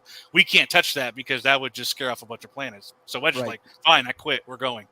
Yeah. So he takes off on his own and does that. And then there's some other stories where he creates another race squadron where it's infiltrators first, pilots second. So he went the other way on that one. Yeah. So that's what Race Squadron is about, and then he becomes a general, and then the last one's just kind of a standalone book where he goes to a planet. Yes, and it's a very good book. It's one of my favorite. It's definitely one of my favorites. He's a full-on general, but and this is where he finds his love of his life that he had attempted to romance earlier, but that's a whole different story. Right. So sounds like good stuff, man. Sounds Yeah, like dude, good it's stuff. all- And stuff. whenever they switch over to Wraith Squadron, they switch authors, and it's as Mhm. seamless as there's- it can be. Yeah. Michael Stackpole was the one for the first four, and then it was Aaron. Wait. You mean to tell me there was a plan? Yes, yeah. that was a plan. Absolutely. Different authors followed was- up on, and Yeah. that's amazing. What I'm saying is like everybody one wrote author actually good read what the books. other author did. And the funny thing is, and Joe, this was the great thing about it was so much so was that when you get to the seventh book in the series, that's after Thrawn gets taken down. Mm-hmm. After the Heir of the Empire folks finish up, they circle back and they. So this is a companion to this. Absolutely, they collaborated on these stories so they well. all help. These are all connected in some way. All these Yo, characters Disney, fit take in. notes, you bunch of silly Disney don't motherfuckers. know shit. Oh man, But that's remember, cool. there's no It's lore too bad out we'll there. never see this stuff, man. Okay, Really. this is a really good book too. So this one, I Jedi, is a personal favorite of mine. Now, Yeah, one of the me characters too. I mentioned in the X-wing series is Corran Horn. Don't say Mhm. it. I'm not going to. Corran Horn, Corran Horn, it turns out, has a history. He has a history of the Force. Mhm. His grandfather was a Jedi. His father was a Jedi or an apprentice, and his grandfather was a Jedi. And in order to hide him, his grandfather was the friends of a security force guy or a police officer, basically. Gotcha. And a Carillion security force. Gotcha. And in order to, and in the clone, and in the old war, in some war or some battle, the grandfather dies, and the friend marries his wife, and because Carillions were a little different. They got married. They were a little different from other Jedi, and his grandmother married the step grandfather, took his Corrin's dad into his family, and basically they made him cops. Basically, they took so, and Corrin was brought up never knowing that what his heritage was. Okay. At first. So basically he discovered at the end of near the end of the X-Wing series, he discovers that Luke's got he finds a museum on Coruscant that shows he ends up finding his grandfather's lightsaber, and when he gets rescued, Luke comes up to him and gives him the lightsaber back. He's like, "Oh, that's not my lightsaber. I got that from the museum." He's like, "No, this is yours. It's your grandfather's." So he discovers he has, he can use the Force, and Luke actually offers him a chance at his new academy. And initially, Corrin refuses because Izard has prisoners that Corrin wants to save. Okay. Corrin Horn got captured at one point and escaped from Izard's prison. Like I said, that's a whole other story. But essentially, he said, "No, I don't want to do that. I want to stay with this X-Wing because they're going after Izard." Izard. And so in this particular book, this is after the events of all that. Izard's long gone. They take care of her, and basically his wife gets kidnapped. And he basically, it's a journey of him going after her. At first, he thinks he can do it through... This is Cornhorn you're talking about? Cornhorn, yeah. Okay. So in order to find his wife, he ends up at one point going to Luke's Jedi Academy and trained to become a Jedi because he thinks that that's going to help. Yeah. He also goes to the planet where he thinks that she's been kidnapped or gets more information on. He takes on gangs and all kinds of things, and then he actually finds the Jedi, I believe is how you say it, which is and it's a group of Force users that were basically half trained, where they were trained by someone of the dark side, but they were never actually evil. Okay. They actually had some philosophy, like they basically they got the Force training, but they never got the philosophy training. So they were not actually bad, but they were helping. They knew how to physically use it. They just didn't know pretty much. It's kind of like knowing martial arts without Tai Chi. Yeah. And they basically thought they were protecting their planet, in their own way. Kind of deal. So this is just another book that I really liked, and I really like the character. So that's why I like this particular. Okay. Book. Well, and then of course I had to before you move on to that. Yeah. There's a channel that I watch. I've mentioned it to Joe before. It's a guy called Matt Wilkins, and he talks a lot of Star Wars. I haven't read iJedi, but he said he didn't like it because it was in first person. I don't know. It is Corrin Horn's personal. Yeah, there's not a lot of books there's not a lot of books that in Star Wars where they just refer to themselves for the most part. It's usually third person. That book was very but unique. I didn't mind it at all. I liked Corrin Horn, so I didn't. Oh, it was a good book. I read it like really fast. So he also pointed out something about the cover of iJedi that's interesting, that once you see it, you can't unsee it. And that's the fact that, on one of the X-Wings, and I don't know if it's like a gun on the wing or whatever, but one of the guns is missing from one of the wings. Yeah, see that. See that. Yeah, that's true. So, I think it's the angle. No, it really is. No, it isn't. That thing's gone. Listen, this was just concept art. It's on the other one. Yeah, it's on the other one, but apparently this one's crippled. I don't know what the deal is. It got shot off. Maybe it got shot off or something. You don't know. All right, what's that last one you got for us, man? So the last one is pretty simple. There is so many books to go, but it's going back to Thrawn. And these are the canon Thrawn. The previous books are extended universe Thrawn. This is Thrawn since Disney took over and they brought Thrawn back. The ones on the bottom is after he joins the Empire, and basically when he joined the first time he meets Palpatine himself, and then into that, and then he actually, without being told, he actually finds out about the Death Star, and basically saves it because there was a lot of supply issues with it. Mm-hmm. But he discovers it and helps out. There's actually in the second book, it's him and Vader going on a mission back to a planet that Anakin Skywalker first met Thrawn back during the Clone Wars. Mm-hmm. So it's a flashback story going along with their mission to that same planet. So that one's a pretty good one. And then this one I'm actually reading now. I'm on the third book for this one, but this is actually a prequel story of Thrawn when he's still with the Ascendancy, which is the Chiss storyline. Mm-hmm. So this is this is before he joins the Empire. Yep.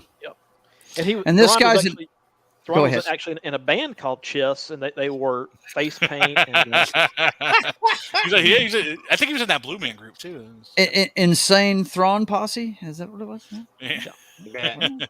But well, thanks for that, man. This all looks really cool, and I've heard a lot about Heir to the Empire for sure. I've heard a lot about that one. If there was ever anything to read as far as extended universe, Heir of the Empire would definitely be worth reading. And Joe, there's also a Thrawn duology that came after. There is. I did forget about that, but it was essentially about 20 years after Thrawn was killed, and there was an Imperial Moff and an old Royal Guardsman, one of Palpatine's old Red Guards, that concocted a plan to get an actor to play Thrawn, because they found the plan, the 5-year plan or whatever that Thrawn had, that essentially listed out all the things he was going to do to take out the Republic.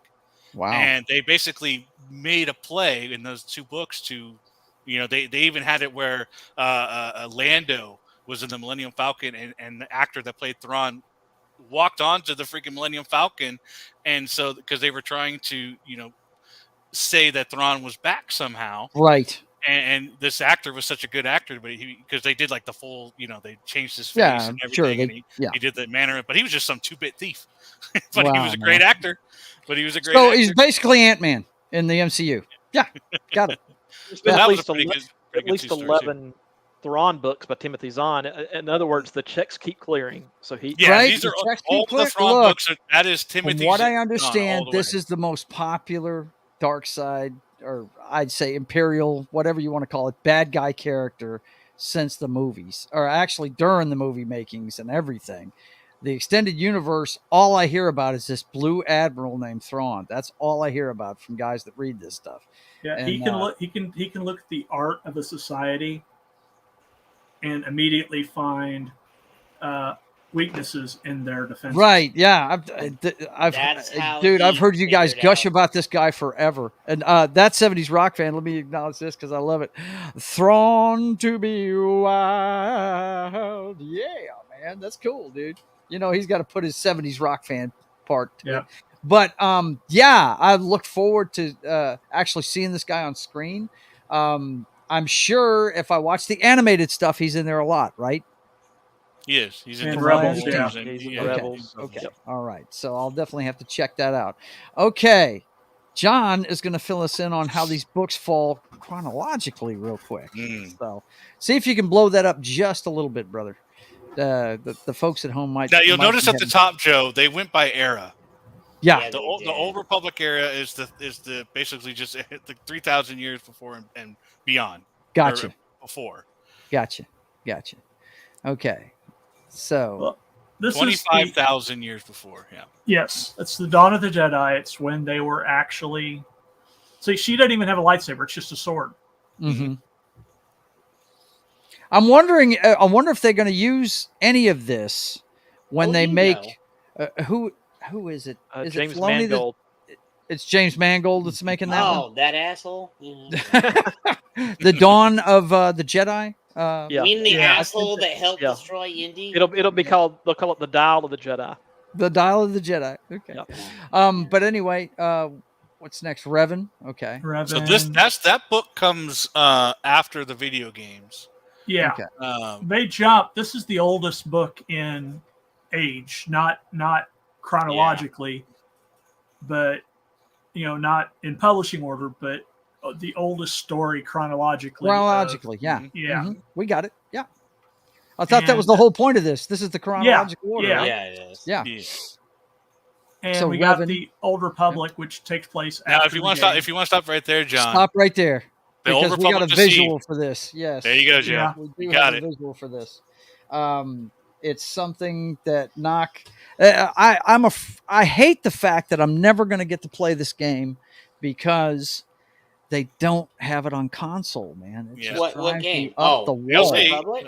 Yeah. Yep. But yeah, he gave us a video here. Let me make sure I've got the sound They're going. probably gonna get rid of it anyway because they sent it off to somebody else now. I really hope that they don't. I'd love to I see think them put it on console. within a year, 6 months or more. Because after seeing this, I really want to play it. I may have to think they're friggin' gonna get figure rid out of how to it, play a you know. friggin' computer game. I don't Here think you there's go, going to guys. be any more content. This is the coming out. opening. This is the opening of Star Wars: The Old Republic video game on computer. And this might be the best trailer of anything Star Wars video game wise. This is actually the opening sequence. BioWare. Yeah, back Woohoo. when BioWare was BioWare. Yeah. I know the music's awesome. How can you? That's just such. Yes. I best know. music. It's got everything, man. I'm It's just got like- everything. When I saw this, I went berserk. Our time has come. For 300 years, we prepared. That's Coruscant. Stronger. Sure is. While Jedi you Temple, I take it? Rested. Yep. Your craving for power. See? I know a little Believing bit. Your people were The movies will This teach you is what- something. protected. This is what got me to play the game. I'd say the same thing. Well, yeah, Yeah. I was going to play for the story, but yeah. Oh, I was going to play too, but this really. I want to got know me who the want- redhead is. The soulless redhead. I want to know who she is. Well, it's got I a blue don't know if she's a- Twi'lek, so Jeff. I don't know if she's an actual character. I think it was just they wanted to show off the bounty. Oh, and then Yeah. redheads like gravitate towards me But anyways. you were deceived. Like,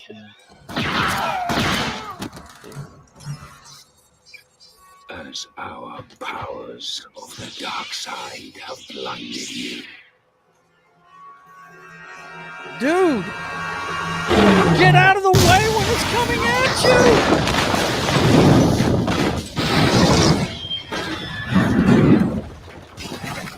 That's Yeah, it's straight out of crazy. Thor- That's And straight it- out of Thor: The Dark World, right there. What the Yeah, fuck? and they never moved. That was the cool part. Right? They, What they the never hell? moved He's from like- their spot.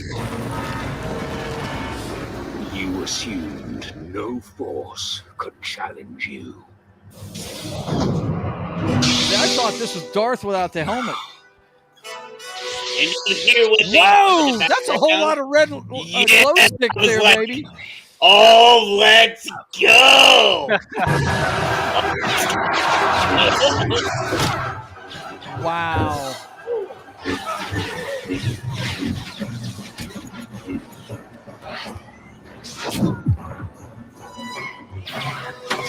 Anna's Gameland says she loves BioWare.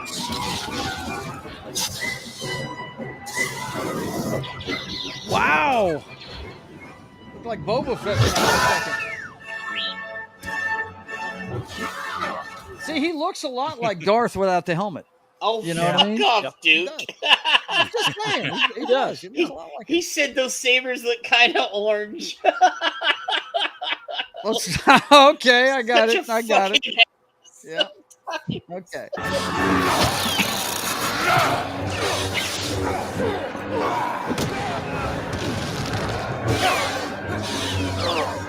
This guy's in it to win it. Oh! Yeah. Oh! Yeah. Don't ever Yeah. leave your feet, son. Ugh. I love that sound, man. And the music is awesome. Yeah. This has got everything. Now, how are the graphics of the game? Are they anywhere near DCUO? Oh, Yeah, they're Oh, essentially- yeah, they're yeah, DCO. they're pretty good. Yeah. They're pretty Well, good. this came out at the same year, I think, as DCO. It was a couple years later. It was like a year or two later. It was definitely after because I was playing DC first, and then I Yeah, I played know, this because for a I was while. playing DC on my Holy shit, here they come. Wow. Yeah, this is prime, you know, one of the prime years that we had. Listen to that music, man. It doesn't get any better than that. So essentially, there was a Sith Empire, and a Sith Emperor, who would essentially suck the life out of an entire planet and stay alive forever. Pretty Wow. much. Did you see what you just said? Revan actually ended up finding this emperor and got turned to the dark side, essentially. And so the Empire eventually, after Revan was actually sent back to destroy the Republic and failed. And so the Empire ended up invading the Republic, and that's what it led to. Now, that book, what ends up happening is they had a negotiation going on for peace, whereas the Sith Empire was like, yeah, that was a trick. And so they ended up attacking Coruscant, which was the heart of the Republic. But in that fight, after that scene, they actually ended up not destroying Coruscant and going going forward with the peace negotiation just from a more position of strength. And that pissed off Darth Malgus right there. And even he had a vendetta based on it. He was super pissed. He's like, I want to see this planet burn. And they stopped. Yeah. And he wanted to know why. Yeah. Let's see.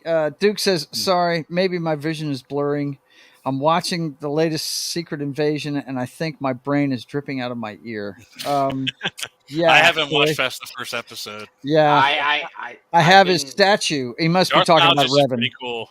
Yeah. Well, Darth Revan or Malgus, either one. They're both cool. Yeah. Let's see. I'm over here editing, and hear Joe having an orgasm. Yeah, hell yeah, man. That was badass, dude. That's the kind of shit I want to see. I want to see some lightsabers. We'll never see that again. Yeah. We'll never see that again. We can hope, man. We can hope. Never. Not with Disney having it. Let me tell you something, Jed. I am glass half full. I will always lean towards hoping for good stuff. No, I'm disappointed, but I won't be crushed. Because I know who's handling it. It's somebody that doesn't know what they're doing. You're more likely to see it in a video game, though, than anything else. Right. And yeah. Well, I've shown you guys the one that I'm looking forward to. When it comes to video games, guys, I'm looking forward to Eclipse. That's the one I'm looking for. And it's probably still a good 2 years off. Because it takes those guys at Quantic Dream a long time to make a video. Well, and it's gonna be an ambitious undertaking. Very ambitious undertaking. Because if you've seen any of their stuff, it's basically like playing a cinematic the whole way through. I mean, it's amazing the stuff they do. Let's see. Wolverine says, look, Disney just put ABC up for sale. What's next? Oh, they're going to be selling components off left and right because they need money. How awesome would the scene have looked if all the characters were raised? Oh, fuck off, dude. Don't, because you're ODing on Secret Invasion. Don't bring bad shit into the world. Okay? All right, John. I would say only if Rey was fighting Tom Holland. That's all. As long as it was, So, figured out a way to get Tom Holland in there. I mean, they've been in a movie together. I'm just saying. All right, John. See if Rise you can of the Sith era. Do some more of this before we get out of here. Tom Holland could be a stunt double for her. We got the Rise of the Sith. Okay. Which gets into Maul and well, this list is incomplete, but okay. Yeah, it is. It is. Yeah, this is very incomplete. They're missing. They just missed the best for my number one on my list. Why is it not there? Yeah, how is it not there? They missed Darth Bane. Now, sorry, John. Don't care for this list. That's an incomplete list, dude. that ruined it. That ruined it for me. I'm sorry. Excuse me. If that Rise of the Sith started with Darth Bane, I would have been all for it. But no, they just ruined it. Yeah. Well, they may just have a condensed. And it's an adult novel, so you can't say it does not contain all the adult novels. Yeah, there's like 150. We'll have to double check their list. Yeah, their list is incorrect. That's all I know. But I would say it's condensed. No, right, it's condensed. Not very well. I love this, Duke. It was my understanding that there was no source material. Stop making stuff up. Shut up, you. There's plenty of source material. Everything I've said is from source material. Before we get out of here, let's touch on the video games because we all play video games. I think you had a list of top 5 video games there, Big Daddy. I do. Okay. And number one, Knights of the Old Republic, which is what I'm playing right now. You're going to see me play that later on tonight with a buzz. You'll see me and Joe yelling at each other again. I'm getting better as it goes along. Yes, you are, and I'm getting proud of in you. each 2-hour period, I'm getting more and more done. So I'm not stumbling over things because your son's there too, and he's helping you. And this game is interesting. If you're looking for slash 'em up, pure action, nonstop action, this isn't it. You got to go to Jedi Academy. The only reason why I'm playing this is because you wanted me to, buddy. And, we have been friends a long time, and you want me to see the lore. There's a reason why this is somebody's namesake, because the story is so good. And that character is so good. Yeah, and you become that character, so that's what's so cool about it. And then the second one was kind of an unfinished product, but the gameplay was a lot of fun. Cry a bit. It was unfinished. And there was always hope that there would be a third one too. And instead of a third one, we got the MMO. Yeah, the MMO essentially became, and there was a lot of stuff that actually it was kind of fun playing the game because there was a lot of storylines that actually ended in. But they did Revan dirty in that game. Yeah, Revan did come back a little bit in he the got MMO. Played dirty, man. Yeah, I didn't play the game that far into it, but I did read about it. I was playing with my friends, and we got the new DLC. We got to the part, and they all heard me on mic saying, "What the fuck is this bullshit?" in my loudest voice I could ever say. And I was like, those motherfuckers did him dirty. Duke says, I love that we keep playing the same 20-year-old game. Oh, yeah. Well, hey, man, if it's good, you'll keep playing it. Do we keep watching the same 20-year-old movies? Right, that's right. Well, Anna says, to play this, I need to have it on my iPhone and screen share it to my TV because my PC doesn't want to support it. That one's on Xbox right there. If you're talking about Old Republic, I don't know. It is on PC as well. But is it on PC? PC, Xbox, it's ported everywhere now. It's everywhere. It's on Switch. I think it's on Switch now too. It's on Switch. Next. Yes. Battlefront 2. Okay. This one was just so much. This is the first time where you just go in as a soldier and you could just die and come back. And as long as you had the numbers at the top to support it, you would just keep coming back. And if you get enough kills or randomly every once in a while, you got to be a Jedi. Yeah, and you got to be one of the special characters. And by far the best one to play is Darth Maul with his double lightsaber. Yeah, and you're just like running along the battlefield, just slicing and dicing through. Yeah, and I had a favorite knock where I would get the sniper and I would post up in a high place and just pick people off. And it was really cool. You had the different, for the clones. You had the different. You had the jetpacks. You had the officers. Yeah. You had the pilots. You had space battles, and they had conquest mode. You could do the story mode in which they followed the 501st, which was Darth Vader's special group. Yeah, of clones. And that's the name of this. That's the name of the cosplay troop too, isn't it? That's where they get it from. Yeah. It's the 501st. Yeah. So that's just so it's their story essentially. And they're like, man, if we hadn't been off the Death Star, we would have stopped them basically. Like, wow. There's that. That's they're cool. that things would have been different had we been there. So it's just a really fun third person shoot. You can do third person. I think you can do first person in this too, can't you? Something like that. But you could pick. So this one was fun. This is me on 64. Yeah. Was pod racing. Pod racing. Now this is pod racing. Yeah, I haven't played the new enhanced version. Okay, it's not that bad because I played it the other night. It's pretty good. I got through the first race pretty easily, so I think they did make it a tiny bit easier. But then I got into the second race. What console? You can play this someplace. Microsoft gave this away for free last month. Oh, but really? Game Pass has took over Xbox Live now, so you're not going to get any more free games anymore. So nope. Well, there was an arcade episode 1 pod race. Yeah, the arcade one was awesome. It was this huge pod race, and I played it all the time. So I still haven't finished this one yet. I've got it. Dude, yeah. So this one I had to put on my list because it's just a great story. Oh, it's I'm game. still playing through Survivor. I can't have Survivor on those lists because I'm not done with it yet. So And I don't Survivor have is the Survivor sequel. yet, so. So I'm currently playing through that one, so I'll wrap that one up. So it's just a great story, and it's canon. Kyle Kates, for all we know, could show up in Ahsoka. We don't even know. And like not, his character that would be kind of cool. Like, so he's alive as far as it does take place a little bit before, obviously, Ahsoka and all that. Yes, like it is 20, 30 years or something like that. But Kotar, I don't think is on Xbox. And his Gameland, I'll tell you, I don't know if it's on Xbox. It's very cheap. It's like only like $10. It only cost me $10 to buy. It was only $10. When it's absolutely worth it. When it's on sale, it's like $2 or $3 too. Yeah, for sure. And it's like, hey, Biggles, what's up, brother? Don't you canon quote me. Don't you canon quote me. Canon. It is canon. Canon. And then this one I remember playing a while back when it first came out. It was just a fun game. It was just a really fun Clone Wars game. Yeah. It was very unique because it was the first time you got to play with the Republic Commandos. Mm-hmm. So it was freaking awesome. And it was probably better it was better than most people thought it would be. Yes. From my standpoint. It was.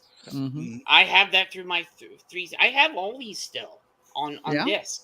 Instead of Republic Commando, you can actually get on PlayStation too. It might even be on Game Pass for all I know. But it's, like with Ryan Johnson, easily accessible game. He subverted expectations. This actually exceeded expectations. Exceeded expectations. We can do that. It's still legal to do that, isn't it? I'm hoping it is. Well, I agree with what Wolverine said. Bad Batch is a ripoff of Republic Commandos. Yeah. You know what? We didn't go through my TV list, but it's on my TV list. Yeah.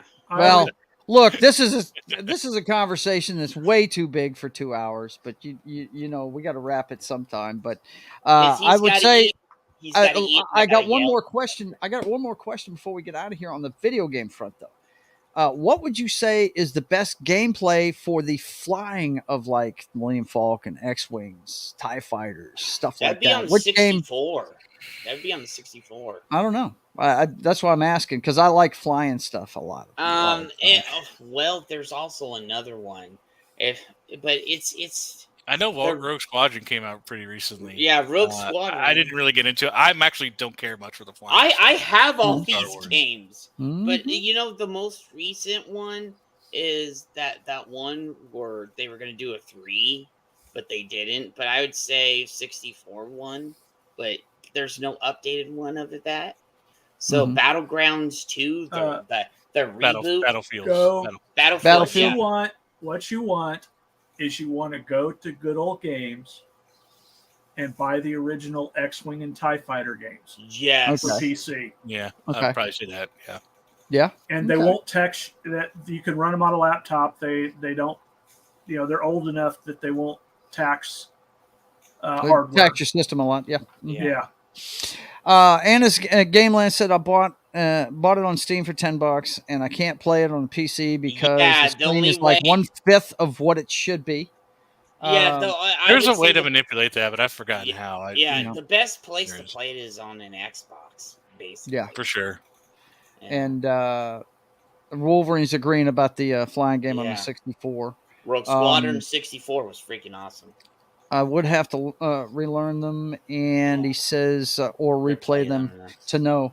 Well, listen, guys, I appreciate the discussion. I always like talking Star Wars with guys that are geeks and know more than I do about it. I mean, I'm a geek about the movies. I can quote them all, but I have a real quick shout except for the Disney trilogy. I haven't seen those movies enough to even know what the words are in it. But I didn't even watch the third movie. I can quote them all, huh? Yeah, I have a real quick honorable mention for the video games. Okay. And that's the original Star Wars arcade game. Yes. Yeah. The old wireframe. Right. Oh, where it's like green and black? Yep. Yeah. Mm-hmm. Yep. I did play the old Star Wars game on PC where you can actually use a joystick to fly around. Dude, they're actually go around the AT-ATs and tie them with the cable and then let them go. It was so hard to do with the joystick. But Arcade 1-Up makes a stand-up and sit-down version of that game. Oh, wow. I used to play the old arcade one where you sit in it and it's all covered and it had the X-Fighter details and everything. I love that game. Pretty cool. So Biggles Anna, if you're still listening, says to fix the screen, you just YouTube it. Most of the time, it is going to into the files and changing the resolution. Okay, well, there you go. Yeah, Wolverine says he has the arcade one sit down version. Yeah, the arcade there you one go. Up. Yep. I hear it in the background when we stream all the time. Yep. He has it on. Okay, boys and girls, let's let everybody know what's going on with you guys. Starting with my man Knock, who went crazy with the show today. Let them know what's going on with you, man. And we're going to do more of this, guys. We're Star Wars fans, so we'll be doing more of this. So I might have to do my own YouTube show with just Star Wars and just right. Yeah, there's all the stuff that I explained. Like I barely did. You're scratching the surface. Yeah. Yeah. So it's like it was just bare bone explanations of everything. So I could go on Star Wars forever. Well, I've been telling you should do your own channel, you goof, but that's up to you.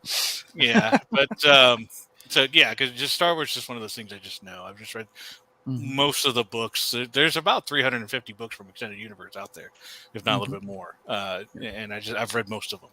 So it's just something that I haven't read much of the new canon stuff because I didn't give a crap about the movies. So, but I think the next thing I know we're going to be planning. I think tonight. Right? Tonight after we're done. Yes.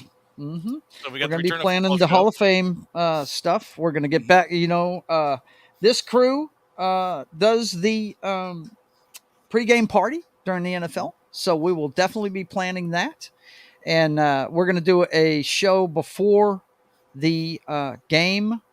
So it's either going to be the Sunday before. We're going to keep it to the Sunday 10 a.m. to noon time slot, but we've got to look at the calendar tonight and see exactly which Sunday. We'll be able to tell you next week exactly when we're going to do it, guys. But football season is coming, and Das Wolfen, Knock, and myself and Matt, the best backup in the league, is going to be there to bring it to you every Sunday. And the Cowboys are going to suck again like they do every year. Well, hey, man, what you going to do? What you going to do? But, Knock, thank you for that wealth of knowledge, brother. You're always great at that. Jed, let them know what's going on with you, man. What are you doing this week? Tell us how good the Cardinals are going to do. Cardinals ain't going to do shit either. So. Better than Auburn. My two teams ain't going to do shit, okay? All those teams are going to do better than my Tigers. So. Yeah, so none of them are going to do as good as your Chiefs, though. Yeah, that's Chiefs are always good. Yep. So we're gonna tonight we're gonna have, what is it, part 8?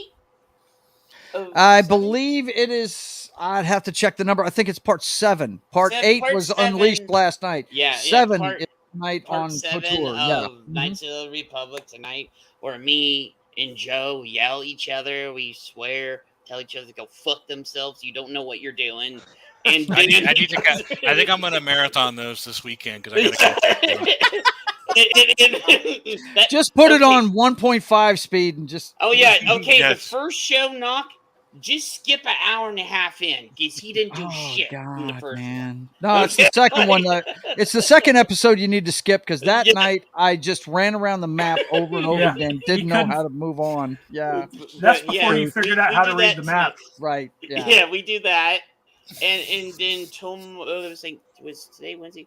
If Retro is around, me and Retro and Joe and whoever else wants to come on, we'll be doing probably this Society. Guy. And Das Wolfen, I know I saw him on there last time. And like all these guys come on my channel all the time, like for MFR and whatever, and I go on other people's channel. They're with us too. So, and then Friday, the MFR Roadhouse. We made it to 11. Roadhouse. I'm shocked. We have special guests. A Domination AJ. He is a really cool dude. I met him last week on Wookie's channel. Here, I'm going to show you this. This is his page right here. Let me switch it. I think he's an artist, right? Yeah, he's an artist. This is his page on Twitter. Go follow him. He's a good dude. He's going to be our special guest on the MFR this week. So... people are like, dude, you've been having guests while you're talking. I'm going to look up his link and get it real quick. Yeah, I'll get it for you right here. Okay, I got it. Drop it in the chat, and I'll put it in there. Well, I'm a mod. I can do that in there. Right? And he is better than Abomination in She-Hulk. Yeah, he is. Yeah. So, There you go. I liked Abomination and She-Hulk. Goofed. Here is his link right there. If you can put that up. Yep. You just did it, so I can't copy it that way. You got to drop it in the private chat for me, but that's okay. Just drop it in there, and I appreciate you being here, brother. Thank you very, very, very much. You got a final word for us, Matt? What's going on with you, buddy? Pretty much the same as always. You can catch me here Wednesdays at 5:30 p.m. Central, and then occasionally on Jed's channel on Friday nights. But that's pretty much it. And being sad on Saturdays. Oh, come on! I'm sad on Saturdays too. They're gonna do better. They're gonna do better. It's a rebuilding year. It's a rebuilding year. How long since Cam has been there? Oh man, you're just vicious, dude. Look, this is coming from a Boise State fan. All right, it's true. Now, so, there's only one reason I'm a Boise State fan. That's because they have a Bronco and a really cool field. So there you go. Yeah, and I'm just stuck with them. Yeah. All right, John, tell us what's up with you, man. Well, besides all the pop culture minefield stuff, you can find me here on State of the Atmosphere. Sometimes I pop in on the gaming stuff. Mm-hmm. And you can find me on that 70s Rock Fan channel on Mondays for It's Only Talk and Roll, and that's at 4 Central. But you can catch my streams on my channel at Real Das Wolfen. That is 4 Central on Tuesdays normally. Last week was a special exception, but now that I'm back to streaming, it's going to go back to the original 4 p.m. Central time. And I am doing part 2 of the Godzilla Showa era movies, where I break down the movies and the plots and stuff. And to finish that up, hopefully, I think I can finish it in episode 2. But you can go back and check out episode 1 on my channel. But excuse me. But other than that, like I said, just pop culture minefield. He does show up on an EMF every now and then. Yeah, every once in a while. Yeah, he does. We all collaborate with each other. We have a good time doing it. Let's see, Bucks for the win. She says. Okay. Oh, you poor thing. I know, right? Enjoy Baker over there. Maybe he'll. Oh my God! Maybe he'll have some commercials where he's on the ship. He's like, "Yeah, I got a new ship," or something. Yeah, like that. right. Now you got to wonder. That's Bucks with a K. Maybe that's Ohio State Buckeyes. Could be. College and pro. And either way, it's going to be an uphill battle. That's maybe for they're sure. a basketball fan. And it gonna be crying in her beer. Exactly. Well, let me let you know what's going on with Joe's Atmosphere, guys. You're watching State of the Atmosphere. We do it every Wednesday at 5:30 p.m. for a couple of hours. Talk about the stuff we love in the pop culture sphere of things. And then later on this evening, you can catch my friends that are up late. Jed's usually there for this one because he loves this game. But some other friends show up as well sometimes when they're up late. Papa Joe Gamer After Dark at 10 p.m. Central Time. Knights of the Old Republic Part 7, I believe. Yeah. We're making progress. Me and the tweener Twi'lek and the Wookiee are running around. Oh, he likes that Twi'lek. So, stop it! I don't even like having it around. Twi'leks and then, of course, for lap dances. The Brothers Hack the Matrix every Thursday at 6 p.m. Central. That's where me and my brother do our political show, where we show you the week's headlines and let you know what's going on behind the scenes. And then, of course, on Saturdays, you can watch me sketch The Privateer, the comic book I've been writing for 20 years and finally working on. And then on Mondays, you can see me on Morning Coffee with Gary when he does Military Mondays, and they're finally going to do the Point Men this week. I double checked it before the show, John. He's finally going to do it. So that's going to be Monday at 10 a.m. Your net will go out again. Right, my net will go out again. Yeah, of course it will. And that's brought to you by Pop Culture Minefield and KGRA Radio. And then, of course, It's Only Talk and Roll on That 70s Rock Fans channel. I hate that I missed my favorite rock band ever. Dude, he 70s, he told me, he's like, damn it, my net went out, and he finally did Foreigner.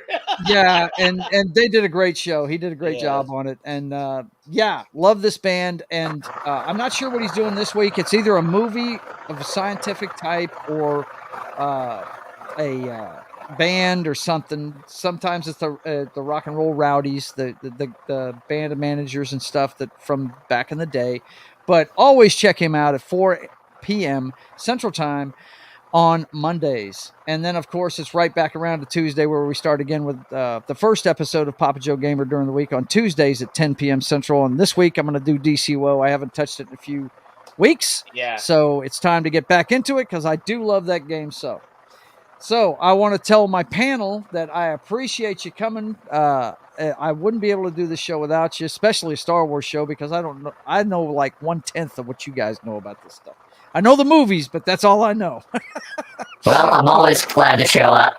I know you are, what's buddy. What's that thing in the background? That's his voice changer. He's messing with it.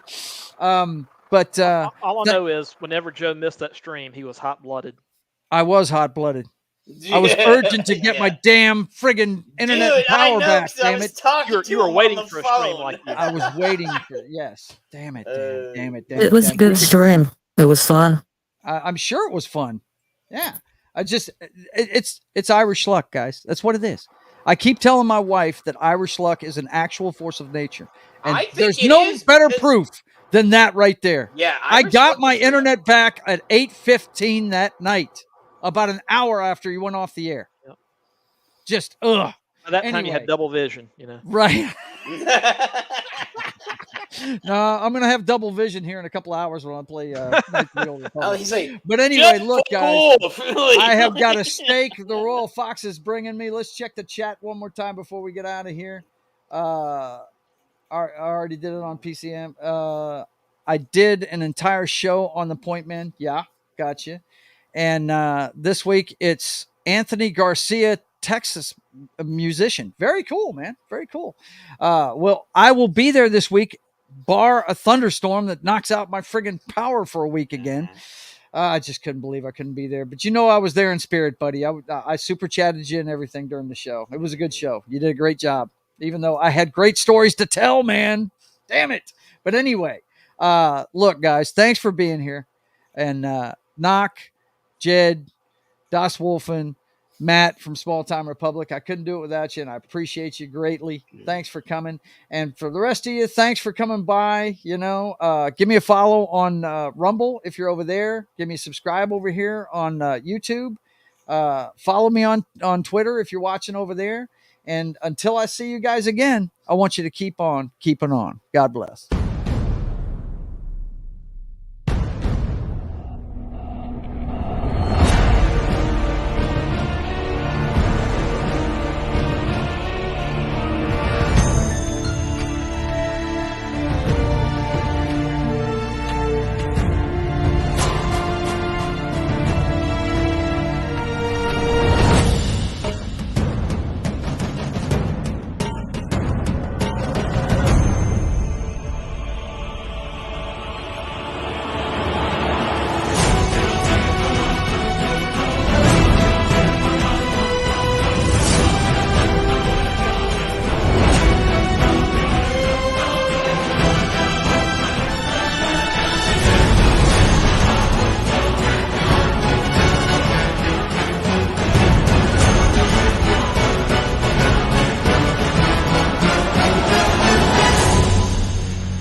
No, that's the wrong piece of John Williams music. You got to go.